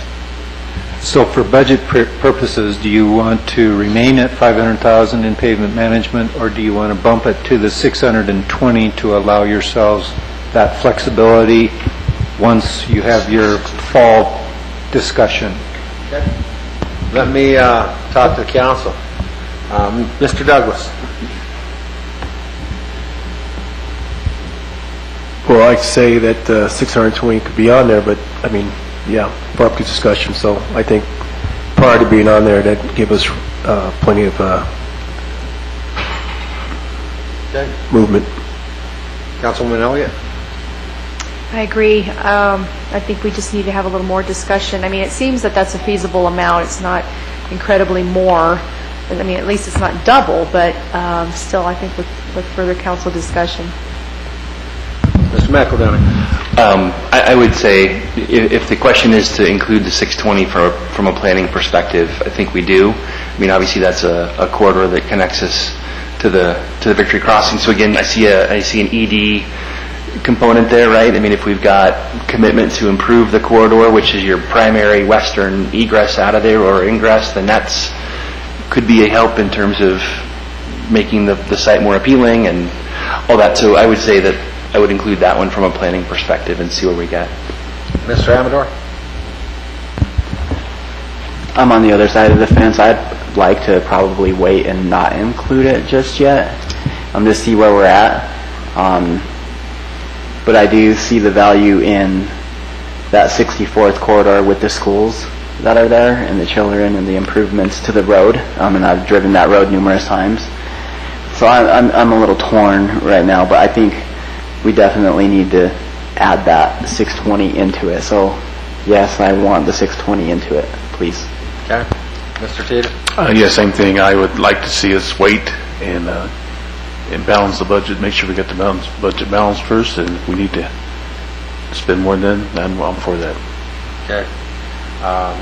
Before I go any further, you guys understand that right now we've got budgeted 500,000, and this would go up another 120,000, so that if the Public Works it would go up to the 620. Yeah, it would go up an additional 120 to get us to 620. So we're not going to be adding $500,000. It would add 120, and then wait to see this fall after we have the pavement management discussions where we fall. But what that does, and I'm just trying to be clear of what the request here is to add 120 to the existing $500,000, so that if the desire is there to do 64th Avenue instead of the Brighton Road, and then you have enough money to do the second priority versus the first priority, and I think that's what they're asking for is to now say, okay, take the 500 to 620, and then this fall we could take a look and revisit, and if there's extra money we could add it to other projects. Does that make sense? You okay with that, Rick? Yes. Okay. Mr. Benson? I agree with that. Yeah. Mr. Bullock? Yes, matter of fact, I wholeheartedly agree. Let's take it to 620. I'm not even on the fence. I would love to see it go to 620, and that be a number one project. I'd like to see it go to 620 as well, but I do want to make sure that we have some follow-up this fall with what we need for additional pavement management and what kind of shape roads are in, so that we don't miss that window of opportunity to end up costing us more. If we have one at the limit, we need to get it done now so it doesn't cost us $1 million the next year. What I'm hearing from the discussion is general desire to include 620, but we can also have the pavement management discussion. We'll aim for October 14th, so that if you decide to bump the number up, we can still incorporate that before you open the public hearing on the 21st of October. Yeah, I got it. I need a clarifying question, and maybe I'm wrong with what I just stated. The $500,000 plus 120 makes it the 620? Yes. Or are you asking for the 500 that's in the budget with an additional 620 at this time? We would, based on your discussion, budget for 620 total for pavement management for 64th Avenue. Have the study session discussion October 14th. So if you want to bump it up higher, there still would be an opportunity to do that in the 2014 budget Well, document. let's go down that road, and that We got Roger going, no, don't do that, don't do that. I think I'm overcommitting the finance staff. Yeah, once we get past mid-September, we're toast. I mean, the numbers have to be in the, So the other option, Plan B then, would be to have the discussion with council this fall, budget 620. Right. Have the discussion this fall. If council wants to bump that number up, we would reappropriate money then early in 2014. Like we did last amend the year. budget, yes. Like we Yes. did, like last year, right? Our only That request- Extra $500,000 after. Our only request would then be to have the discussion this fall so we can reappropriate that money as early as we can in 2014 to allow the staff to plan. Planning those it out, projects. sure. I get it, perfect. And I think you all have a consensus now. The consensus I got from the council was to add the 120 and come back to us in the fall for any additional. Thank you. just so you know where we're at, that raises, that and the earlier actions raises the gap to 1.8 million. So that's where we're at right now. We're going to blow the pants off the budget this year on revenue, so don't sweat it. Can we switch back to the CIP list, Roger? Yes.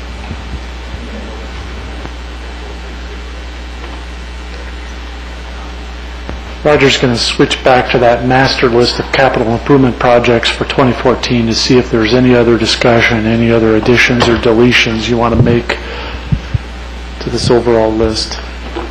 Again, Tower Road will be removed.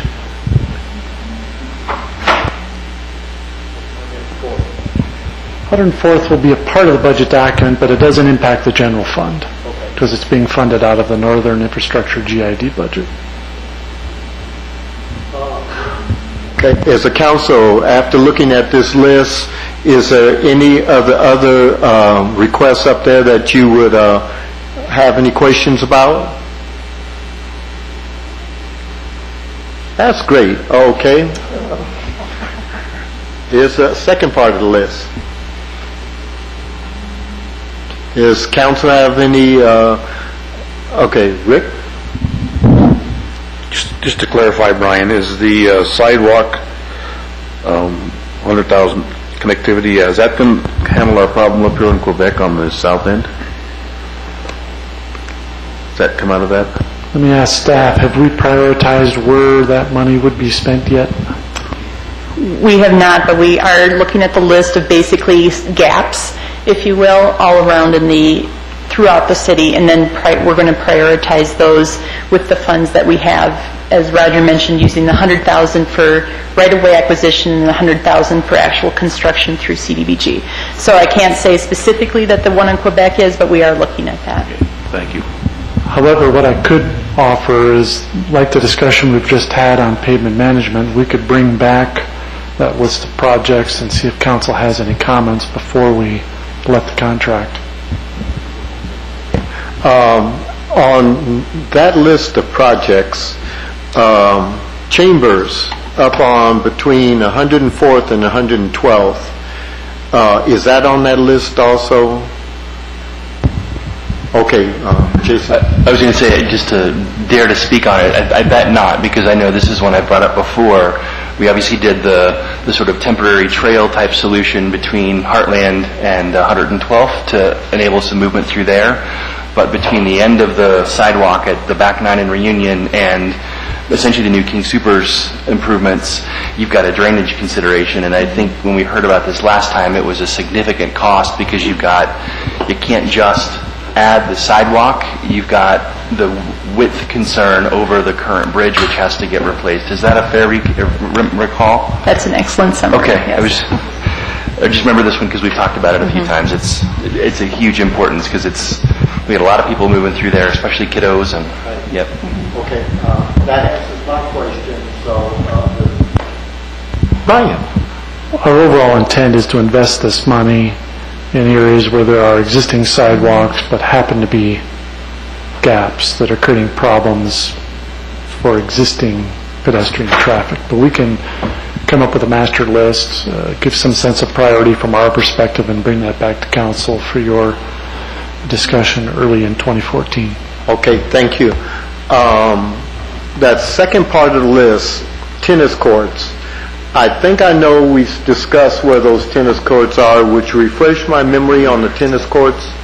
I believe there are improvements to the existing tennis courts at the old high school site.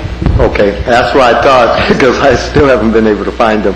But I know they're there somewhere. It's all flat now. It's just with all the deconstruction, I haven't seen, and I'm not going over there because it's dangerous. Okay. Every day. Steve? Just to come back on that concrete flat work. Now, just a good example is what went on behind 7-Eleven. That's part of concrete. Is there any kind of concrete repairs that would fall to that concrete flat work? Is that correct? Exactly, yeah. So we had those heat panels, we would replace those, it's spot repairs Right. all over the city. Yeah, that was good repair. Thanks. Just to clarify one thing on CDBG funds too, they can only be used in areas that meet the low and moderate income requirements for area-wide benefit. And so some of our northern range communities, we might have to use general fund money or other funding sources, not CDBG, just to clarify. Okay. Okay. I understand. So probably the flat work you were talking about had no CDBG money in it because it was up north behind that 7-Eleven. Now, the concrete flat work, that's just general repair of sidewalks, correct? The one I'm curious about, not concerned, but curious, is the sidewalk connectivity. Where does that fall in, and can you explain how that connects? Just missed that. Did I? Sorry. They'll update me.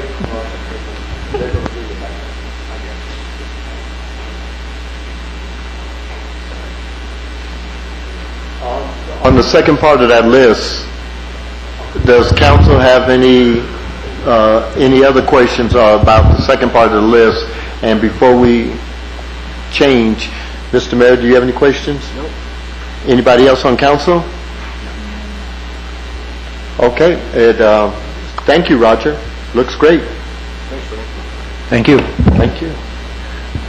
The next item on our list of tasks for this evening, given the discussion you've had at this point, we have a total amount on the expenditure side of what you would like to spend in 2014, if I'm not mistaken.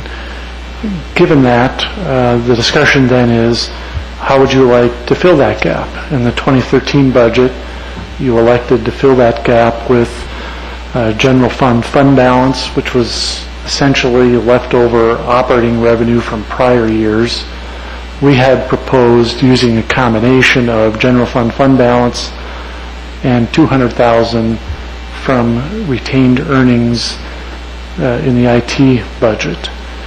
But it's certainly a policy decision for council to decide how you would like to fill that gap. Mr. Douglas, how do you want to fill the gap?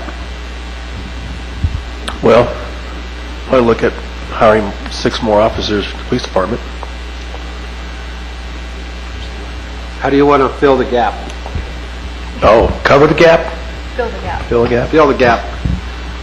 Last year we did it with general fund. Yeah. Fund balance. This year they're recommending general fund balance as part of it. The other $200,000 to come out of the IT reserves. I got you. Internal service fund, retained earnings, that's what I meant to say. All right. That's a good question.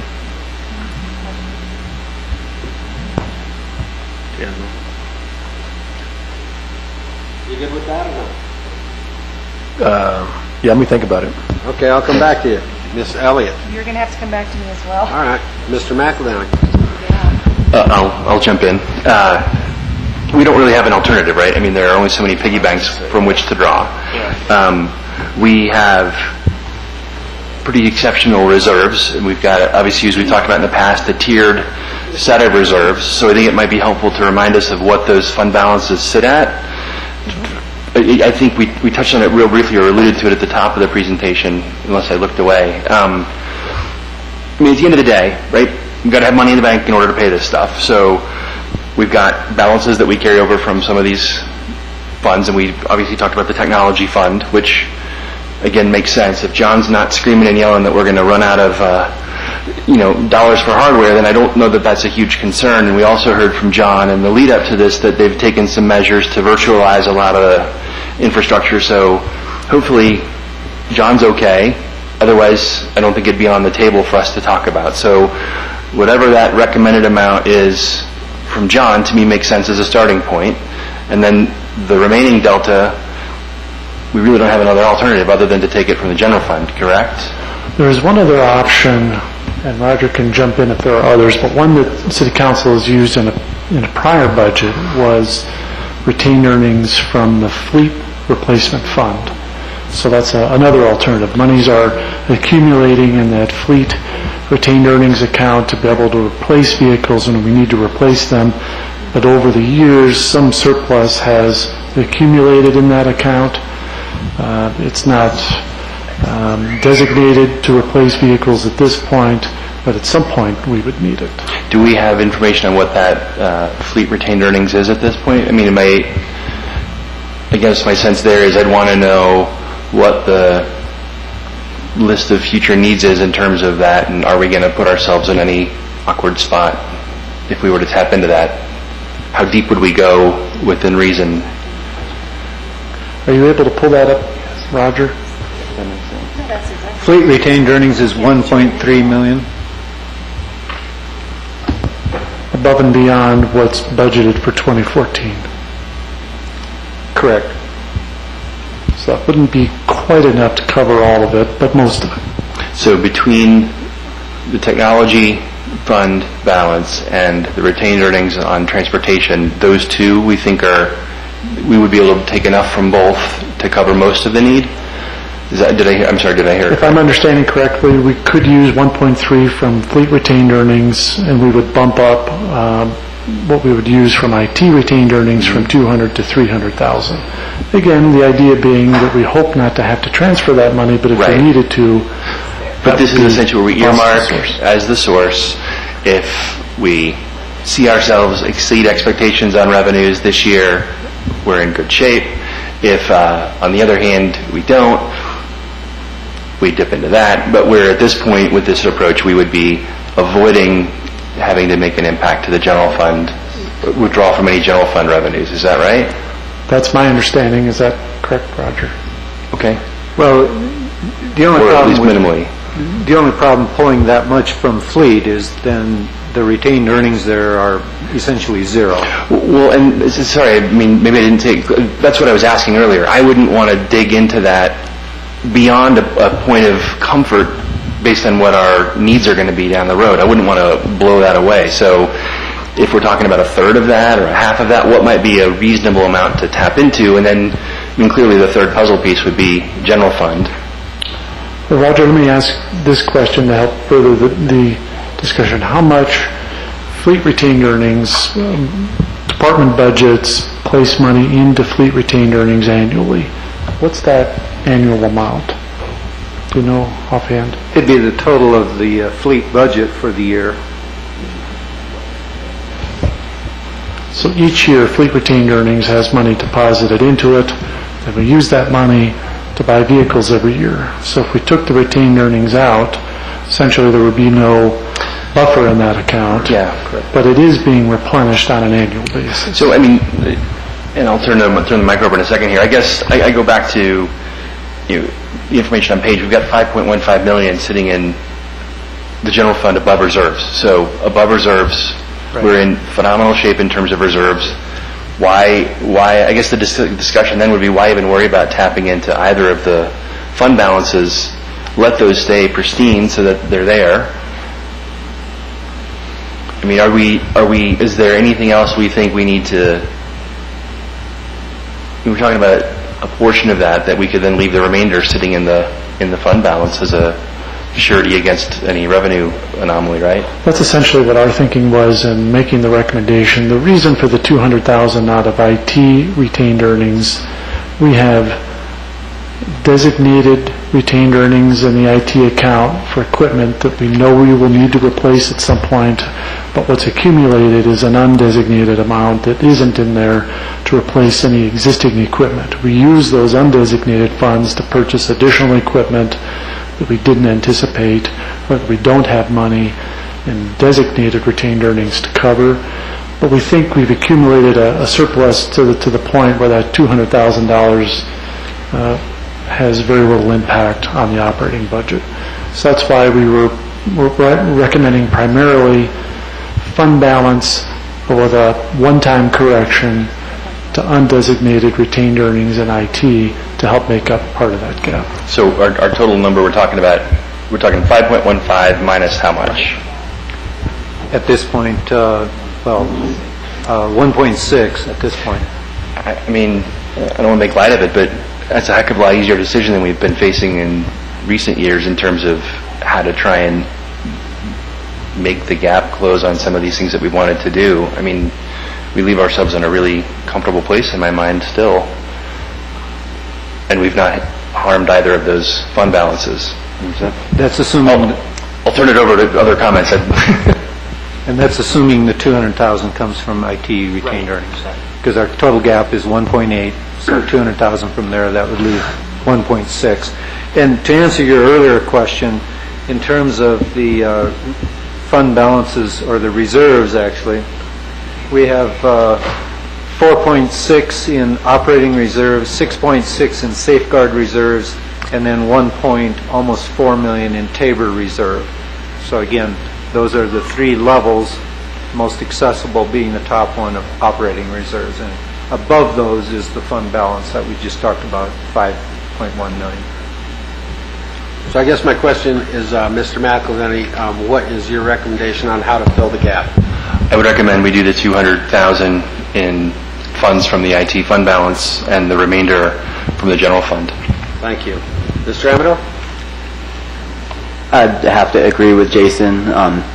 Thank you, John, for really looking at your budget and seeing what you can do without, especially from an IT perspective, because things always do seem to cost more than what you need, so thank you. I believe this discussion that we're having definitely is a lot easier when we do have a 5.1 revenue surplus, which is great. We'd be in a much different conversation if we were negative, and so the numbers that I just heard, that's great for us without having to negatively impact anybody or try to rearrange this thing. The simplest way to get this done is with Jason's recommendation, and I support that. Thank you. Mr. Teeter?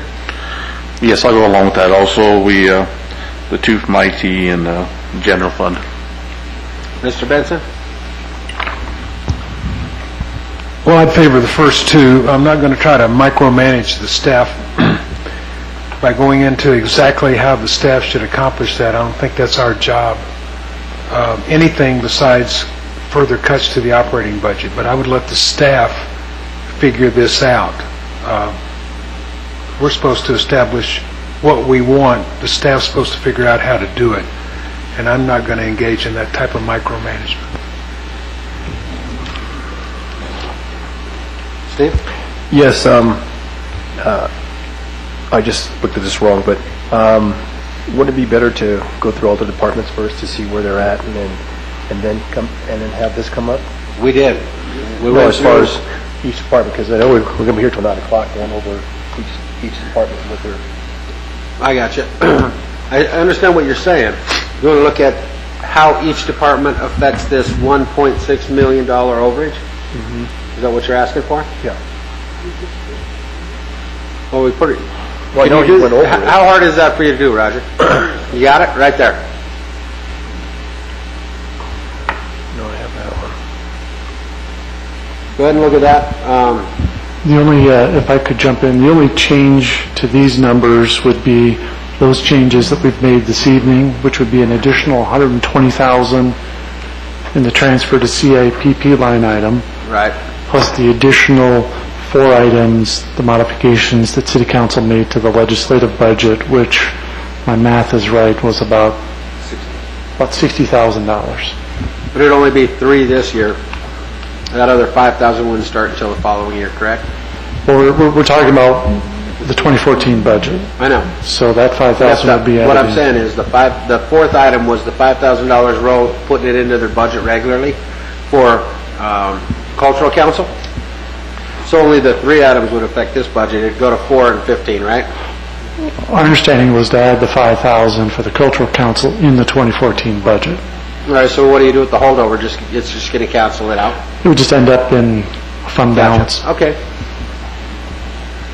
Councilwoman Elliott, are you ready to fill the gap? Well, me personally, Yeah. single-handedly, okay, I think Sure. I could do that. 1.6 million, write a check. You know, after going back and forth on it, originally I had agreed with Councilmember Douglas that, you know, going through this, it's a lot easier to at least decipher what we should draw to cover those balances, I mean, overall, just looking at this, it makes more sense. And I have to agree with Jason, especially with the IT services. I mean, I want to commend John as well, just keeping a close eye on your budget and knowing that you can, well, not so much sacrifice, but you know what you can do without, but yet not put yourself in a difficult position. So after all of this and looking at this a little more closely, I would have to agree with Jason as well. Okay, thank you. I'll come back to Mr. Douglas. Renee? I agree with Mr. McAdowney's assessment, and I go wholeheartedly with that. The 200,000 from IT, thank you, John. And if you have any more to give. Okay, and 1.6 from the general fund balance. I'm going to agree. I think that our staff has recommended a good way to handle this gap, and I know you've worked long and hard on it to make sure you don't impact other things. I know the vehicle allotment was discussed, but I know the departments rely upon that thing building and being able to turn those over on, what is it, every 7 years? It actually varies depending on... Right. But I think average is about 7 years. So I'm going to go along with the staff recommendation, but when we're talking about money, I think it's important that that's a policy decision of the council, not a staff decision. However, I do like the recommendation that you brought forward. Okay, Mr. Douglas? Well, I like the fact that John proactive on the reduction in the IT department. I wish other departments could be on the same level too. I know we're going to go through that later on, but I agree with the IT of 200,000. And what was the general fund last year to fill that gap? The current 2013 budget, the projected gap, according to the budget, including those monies that were reappropriated, is about $2.4 million. Okay, but for 2012, what was? Do you remember what that was?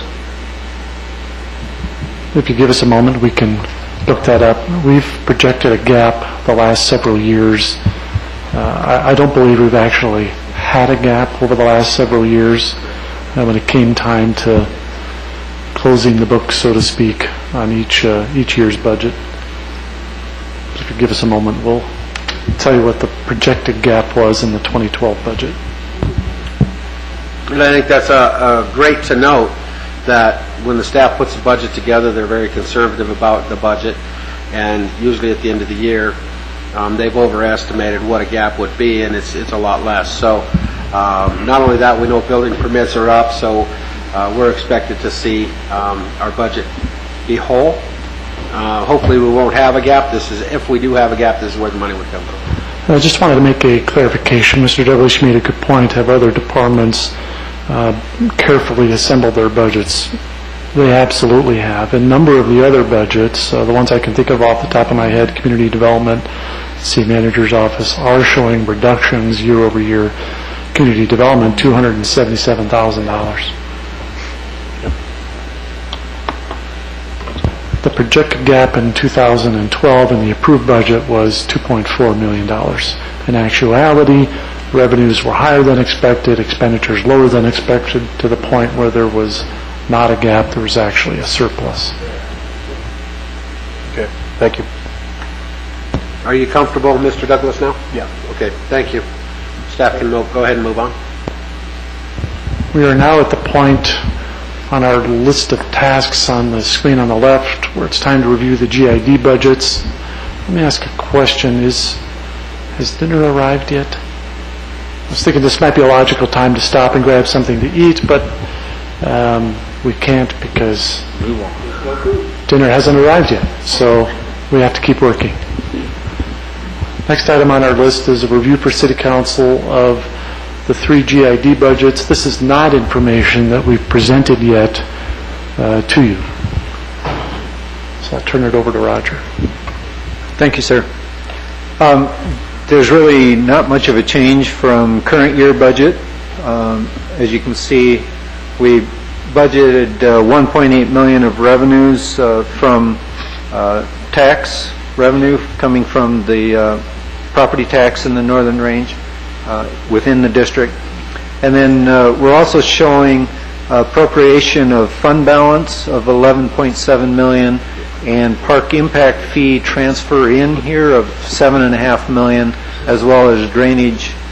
Well, it's shown as drainage. It's actually general impact fee. It's categorized under that fund, but all of that goes towards the 104th Avenue project. So basically, we're drawing from various sources in addition to the bond fund proceeds that already exist there, and that's to cover that Phase 3B of 104th Avenue.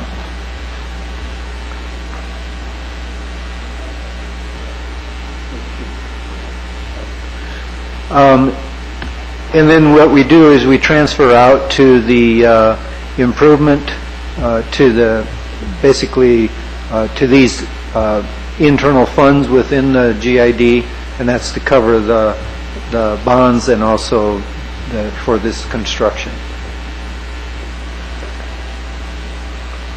So you can see here, this 4.1 million, that goes to the debt service, 4.1 million, and 104th Avenue project expense, that 19.4 million is a total of these 3 numbers here, and that's for the project. So any questions on the Northern Infrastructure GID budget?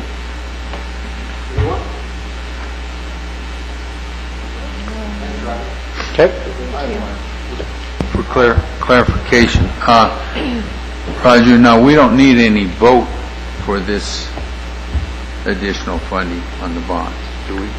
Not on the bonds, no, but the General Improvement District Board will meet, just like City Council meets, to approve this budget. Right. And that'll happen in October and November, like the regular budget. But property owners don't have to vote. That is correct. They already voted in 2005.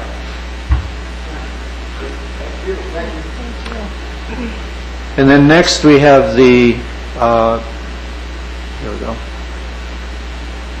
the E470 Commercial General Improvement District, Commercial Area General Improvement District. And what we did was, because there is projected development starting, in other words, the developer has sold property, but we don't know the development schedule, quite frankly, of those various projects.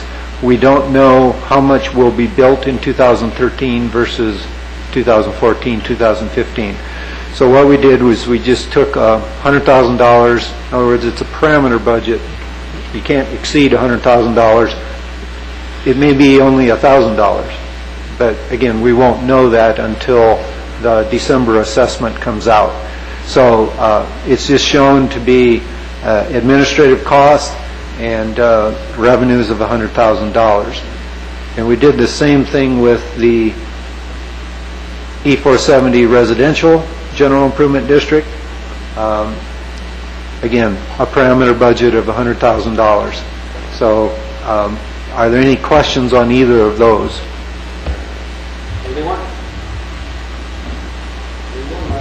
Okay.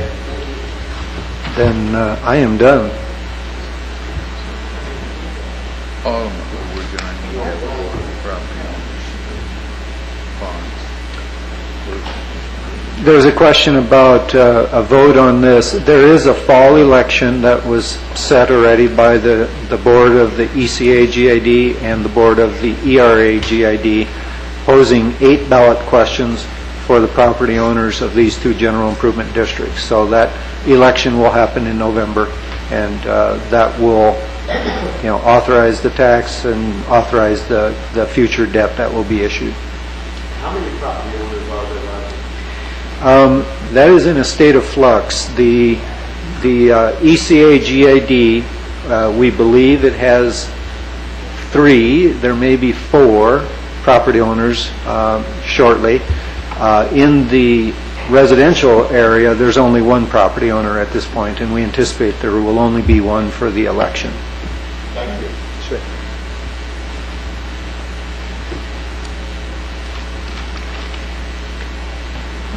So at this point, I'm going to turn it over to the city manager. He probably has activities for everyone until dinner arrives.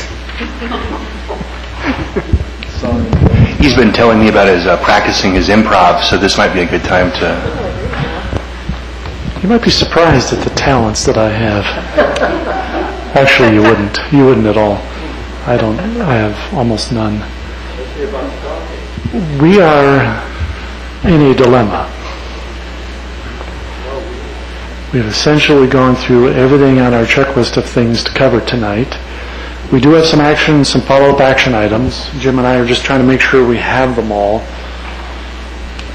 But we might be done. Here are the action items in total from everything that's been discussed over the last 2.5 hours. You've asked for a bulleted list of benefits that would result from the Live Well funding. That's something that we can send you initially based on our understanding of what this position will do, but also we can report back to you during 2014. You've asked us to report back to you on the results of the Adams County Youth Initiative. That would also be something that would occur in 2014. Likewise, actually 2 requests on the Youth Commission. One was to have the Youth Commission come back. Mr. Bullock has indicated they would come back quarterly in 2014. But I believe, Mr. Mayor, you would like the Youth Commission to make a budget request this year as part of their growth and development. Did I understand that? Exactly. I think that, that's the whole purpose of having a youth and government program. Good idea. Is to engage them, and if they need another $23,000, I think they should come with a responsible request to the council so that they can engage. Good idea. We will work on having them here on October 21st, which is the date the public hearing will be opened for the budget. We've committed to bringing back a study session, a topic on our pavement management program to incorporate the feedback that we've heard this afternoon. The budget will include 1 project for $620,000. The city council will have the option of reappropriating money early next year should you decide to add another project after the study session this fall. We're initially targeting October 14th for that study session. And I think that's it. Did I miss anything that anybody can recall? In terms of follow-up items for us, there's also some sidewalk connectivity. They will bring back a program of which sidewalks that they had on a priority list down here. Yes, thank you, Mr. Bullock. We committed to sharing with you our initial review of priorities so that council will have a chance to comment on that early in 2014.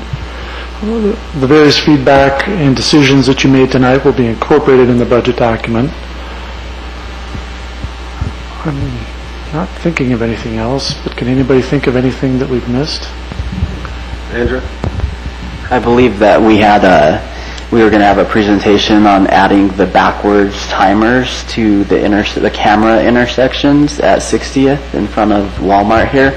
And so I don't think this might not be appropriate time to allocate money to that until we know what that report looks like. But I would like to keep that on the radar. We do have that scheduled. Chief, do you recall the date that we're doing that study session? I was sitting at that intersection last weekend, and it had a counter on it for people crossing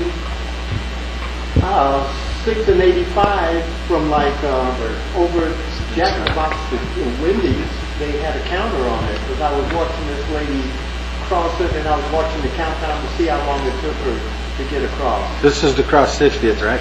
Yes. Not 85. We have that item scheduled for September 23rd. Perfect. It's down by Kentucky Fried Chicken areas, where you cross. Yes, the city manager's up there. All the way down? All right, go ahead. Roger was reminding me of a follow-up item that we committed to Mr. Douglas to provide.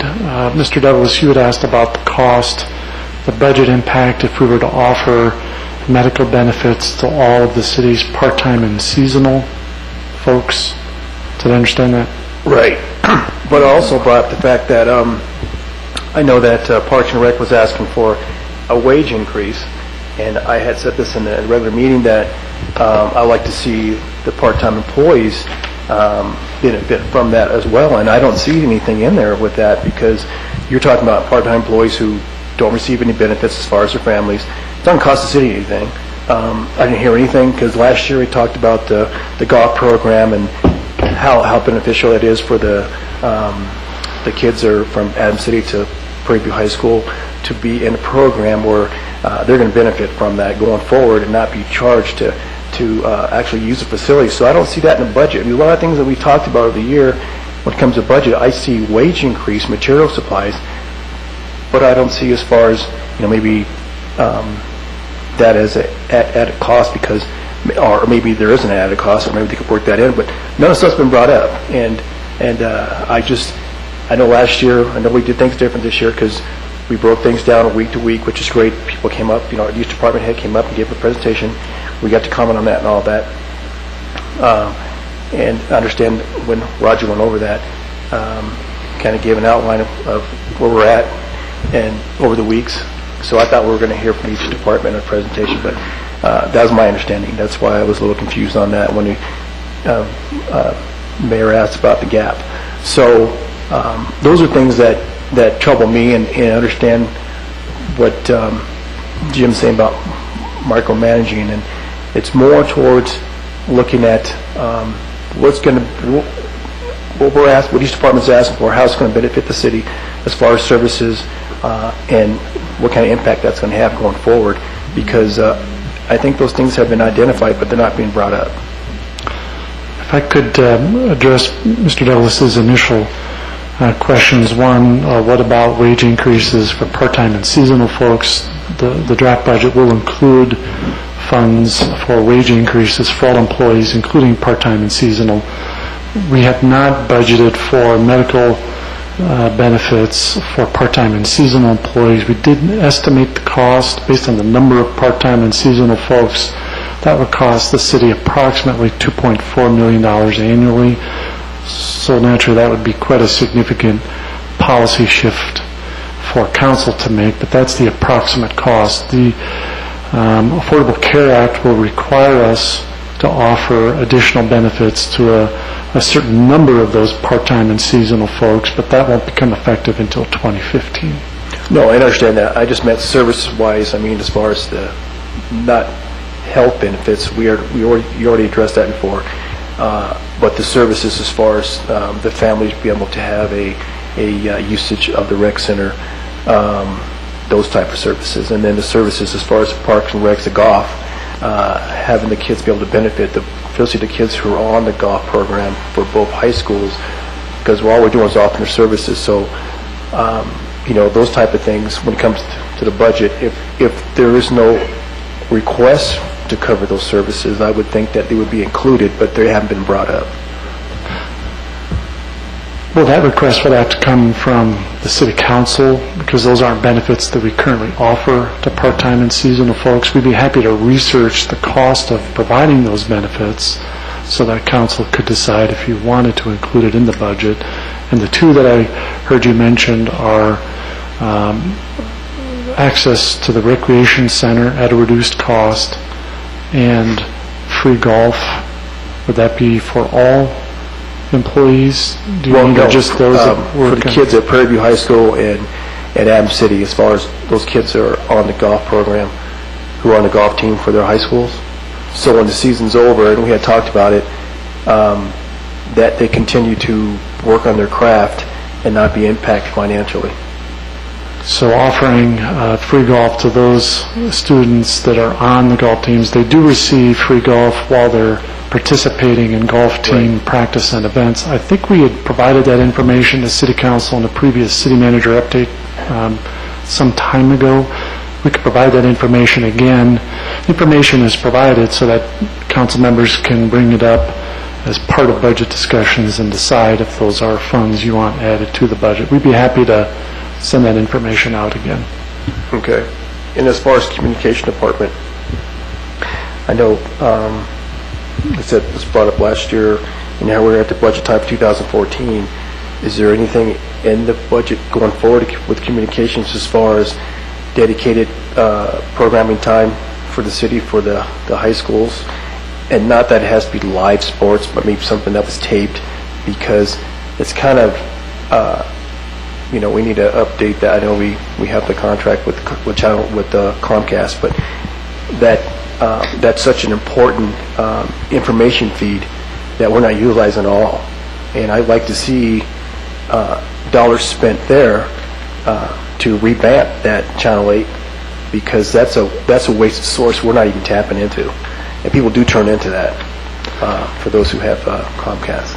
If I can, Steve, at one point in time, this has been a few years back, we looked at expanding it to allow the school districts to be able to have some programming, like ball games and things of that nature. And at the time, the city was ready to step to the plate, but the problem was the cost of these mobile cameras and some of the other things that, on the partnership from the district side, they didn't have the funds to do that either. So there was a partnership there that was moving forward, but a lack of funding. And I think it's important to note that tonight we did see that there's a 2.5% increase available for all employees to earn through a successful evaluation. So all of our employees have the opportunity to get that, to get an increase. When it comes to the Channel 8 programming piece, to try to handle that tonight during a budget meeting without having the background and the research on what those costs would be and what kind of partnerships we'd have with the school district, I'd have to refer to the communications department, but I think we'd have to see quite an extensive, what are the needs and where's that partnership at. I agree with you, it is underutilized, and I'd like to see more usage of the Channel 8 piece, but I don't know where that partnership's at right now.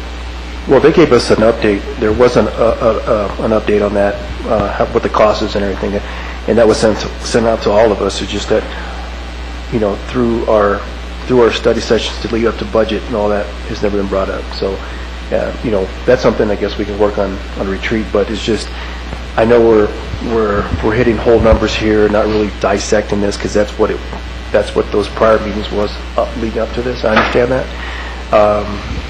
I guess I'm just a little frustrated that some of these things just weren't brought forward before. That's all. Well, if I could comment, there are several requests that come up throughout the year that would have an impact on the budget. We see our role as staff as providing that information to council members. The city staff and the city manager, we recommend a budget to you, but this is absolutely your opportunity to bring those items up, have this discussion amongst yourselves, and decide if there are any additional things you would like added into the budget. I feel for Steve, and I understand the frustration. I've been there, and I think we've all had moments where we feel like we've talked about something and we don't feel like it's been heard, or we get to a certain point and we find that it's not where we want it to be. I was thinking about it as Steve was talking, and I think what we have to figure out, right, because we're going to have turnover in councils and it's always going to be a challenge. How do we model the process by which we ask for something, right? I mean, everybody grew up with Schoolhouse Rock. We know how I'm Just a Bill works. This is a little different, but I mean, being serious about it, what is the sort of list of, you got an idea? Great. Here's what you do. To me, I think about it like I do at work, right? I write it down. What is the problem I've identified? What is the problem I'm trying to solve? What do I think I've identified as a way to solve that problem? And be able to package in some semi-formal way what our idea or want or need or whatever it is, so that we get it on the radar.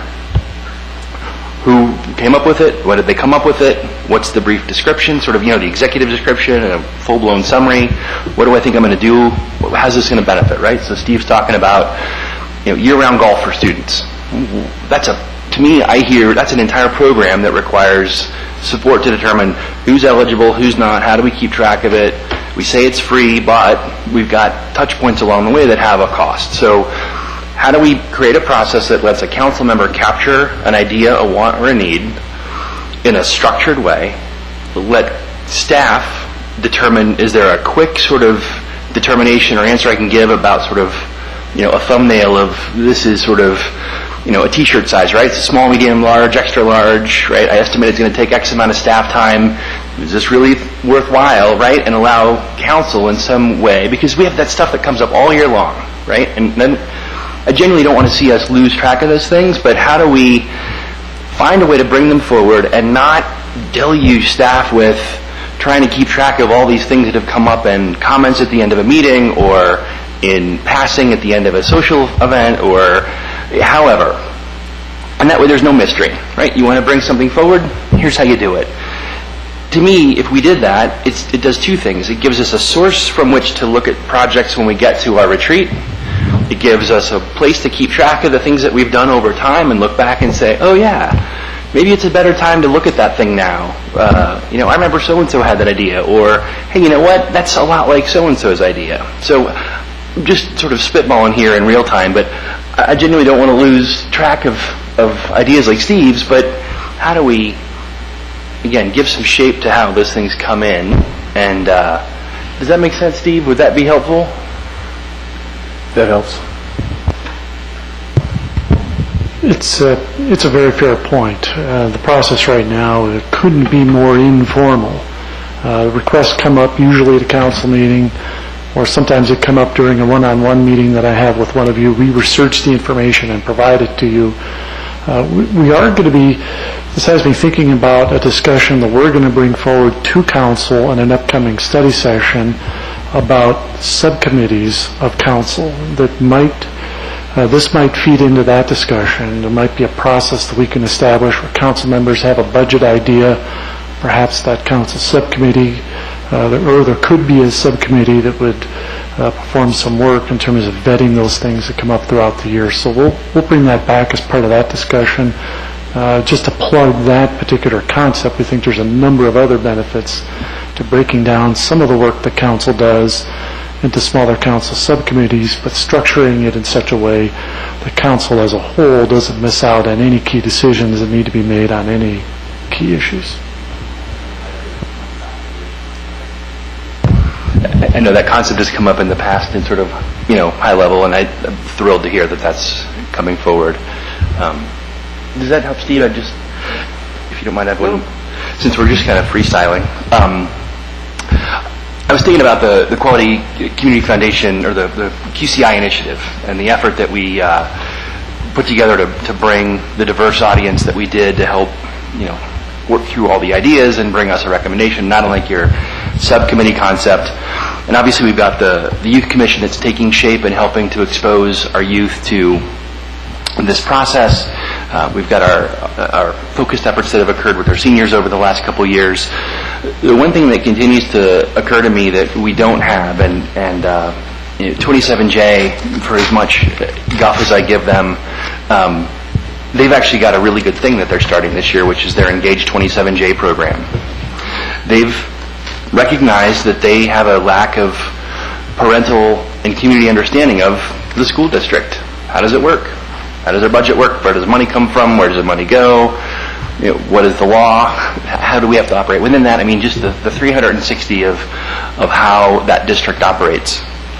And so they put together a program where it's applicant-based. They're going to meet once a month over, I think it's 6 to 8 sessions, and each of those sessions are on the neighborhood of 90 minutes to 2 hours. And they'll have a very focused agenda, essentially a curriculum, if you will, to take this cast of folks through, and their intent is to now do this on an annual basis. I think it would be a stellar idea if we looked at a similar concept by which we created Again, it's all about how do we get people to the table. I look at the folks that came in and participated in QCI, and these people are now deeply engaged, right? They have skin in the game. They committed hours and days and blood, sweat, and tears to help us build this list. I think about the potential benefit to the community of having, I don't know what it is, 10, 12 people a year who come through some program like that.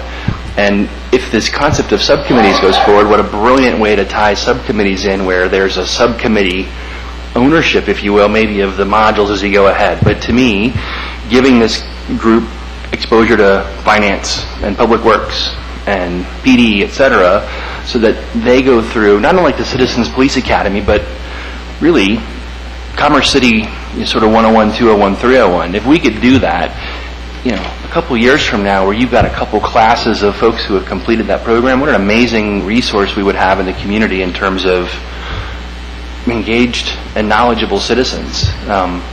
In terms of a two-way street, in terms of ideas, we've got more people on the ground who can help convey the truth, if you will, about what we're doing as opposed to the mythology about what's happening. So, I don't know, it's just an idea that's sort of in its infancy in my head, and I wanted to throw it out there while we were killing time.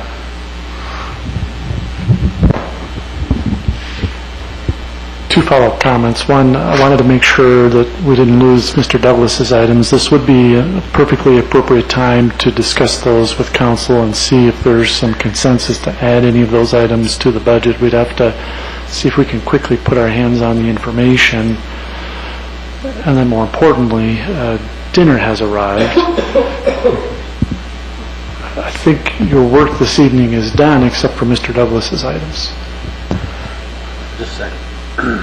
I would recommend, since dinner's here, and I would imagine enough was brought for everybody, that we go ahead and have dinner, and hopefully during the time that we're having dinner, our Parks and Rec director and some of the administrative folks can think about it, because for me, I think that Steve's issue deserves to have some time put to it.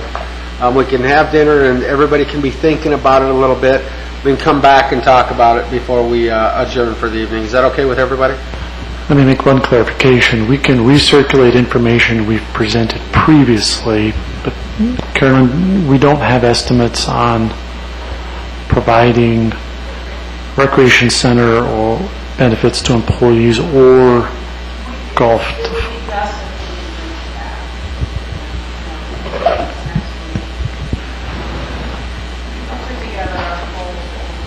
Sure, yeah, but how about this then? If that's the case, and we need to have that information, is there a way that we can have Mr. Douglas come in, meet with the administrative staff, get the particulars so that Mr. Douglas has an idea on what that request may look like to council, and then he can bring it to council between now and the September date by when Roger said this stuff needs to be done? We could even add it, the September 9th study session is a bit full, but I don't anticipate this would take a tremendous amount of time. We could add it that night, present the information as part of the packet for September 9th agenda, but I want to make sure I understand the two items. The two items that I heard were recreation center access benefits for all employees, both including part-time and seasonal. Correct. The other was exploring the cost of providing golf benefits to students that are on the golf teams when it's not golf season. Correct. Were there others that you had mentioned previously that... No, because you had brought up the insurance, I understand about that. Okay. So that was already addressed before. So, but those two right there, and I can, I know I can't request, as far as council's consent, as far as me meeting with Parks and Recs, but, if I could come in and meet with you with Parks and Rec, Yeah, we'd be happy to do that. Although it sounds like we need to pull together the information and then give council a chance to discuss it. I think we can do that by September 9th. Am I over committing staff? Is that something we can do by the 9th of September? So we'll include that information. Honestly, I think it's best if Mr. Douglas has the opportunity to visit with you and Carolyn so that... Certainly. So that he has an idea, when we get to the study session, he has an idea what he would be presenting to the council. Is that okay with you, Yeah. Mr. Douglas? Yes. We're more than happy to do that. Perfect. Then, Absolutely. with that said, I think it's important for me to, I have one item. Mr. Benson needs to bring in his evaluation. It's the only one we're lacking, to get the evaluation process underway for the city manager, the judge, and the attorney. Bob's over there. I don't know if he's nodding off or not, but thinking about you, Bob. I want to thank the staff for continuing to be conservative with the taxpayers' money and looking out for the city. And I think you did a great job. It really helped having multiple updates throughout the last few study sessions and council meetings so that we were apprised of everything that was going to happen today, which made today a lot more reasonable time-wise for everybody concerned. And I want to thank all the staff that's here tonight to sit here to answer our questions. But if there's nothing more, then I would adjourn the meeting unless someone has something else they want to bring forward. So if there's nothing further to come before the city this evening on our budget retreat, then I will adjourn the meeting and we can have dinner and go home. All right, we're done.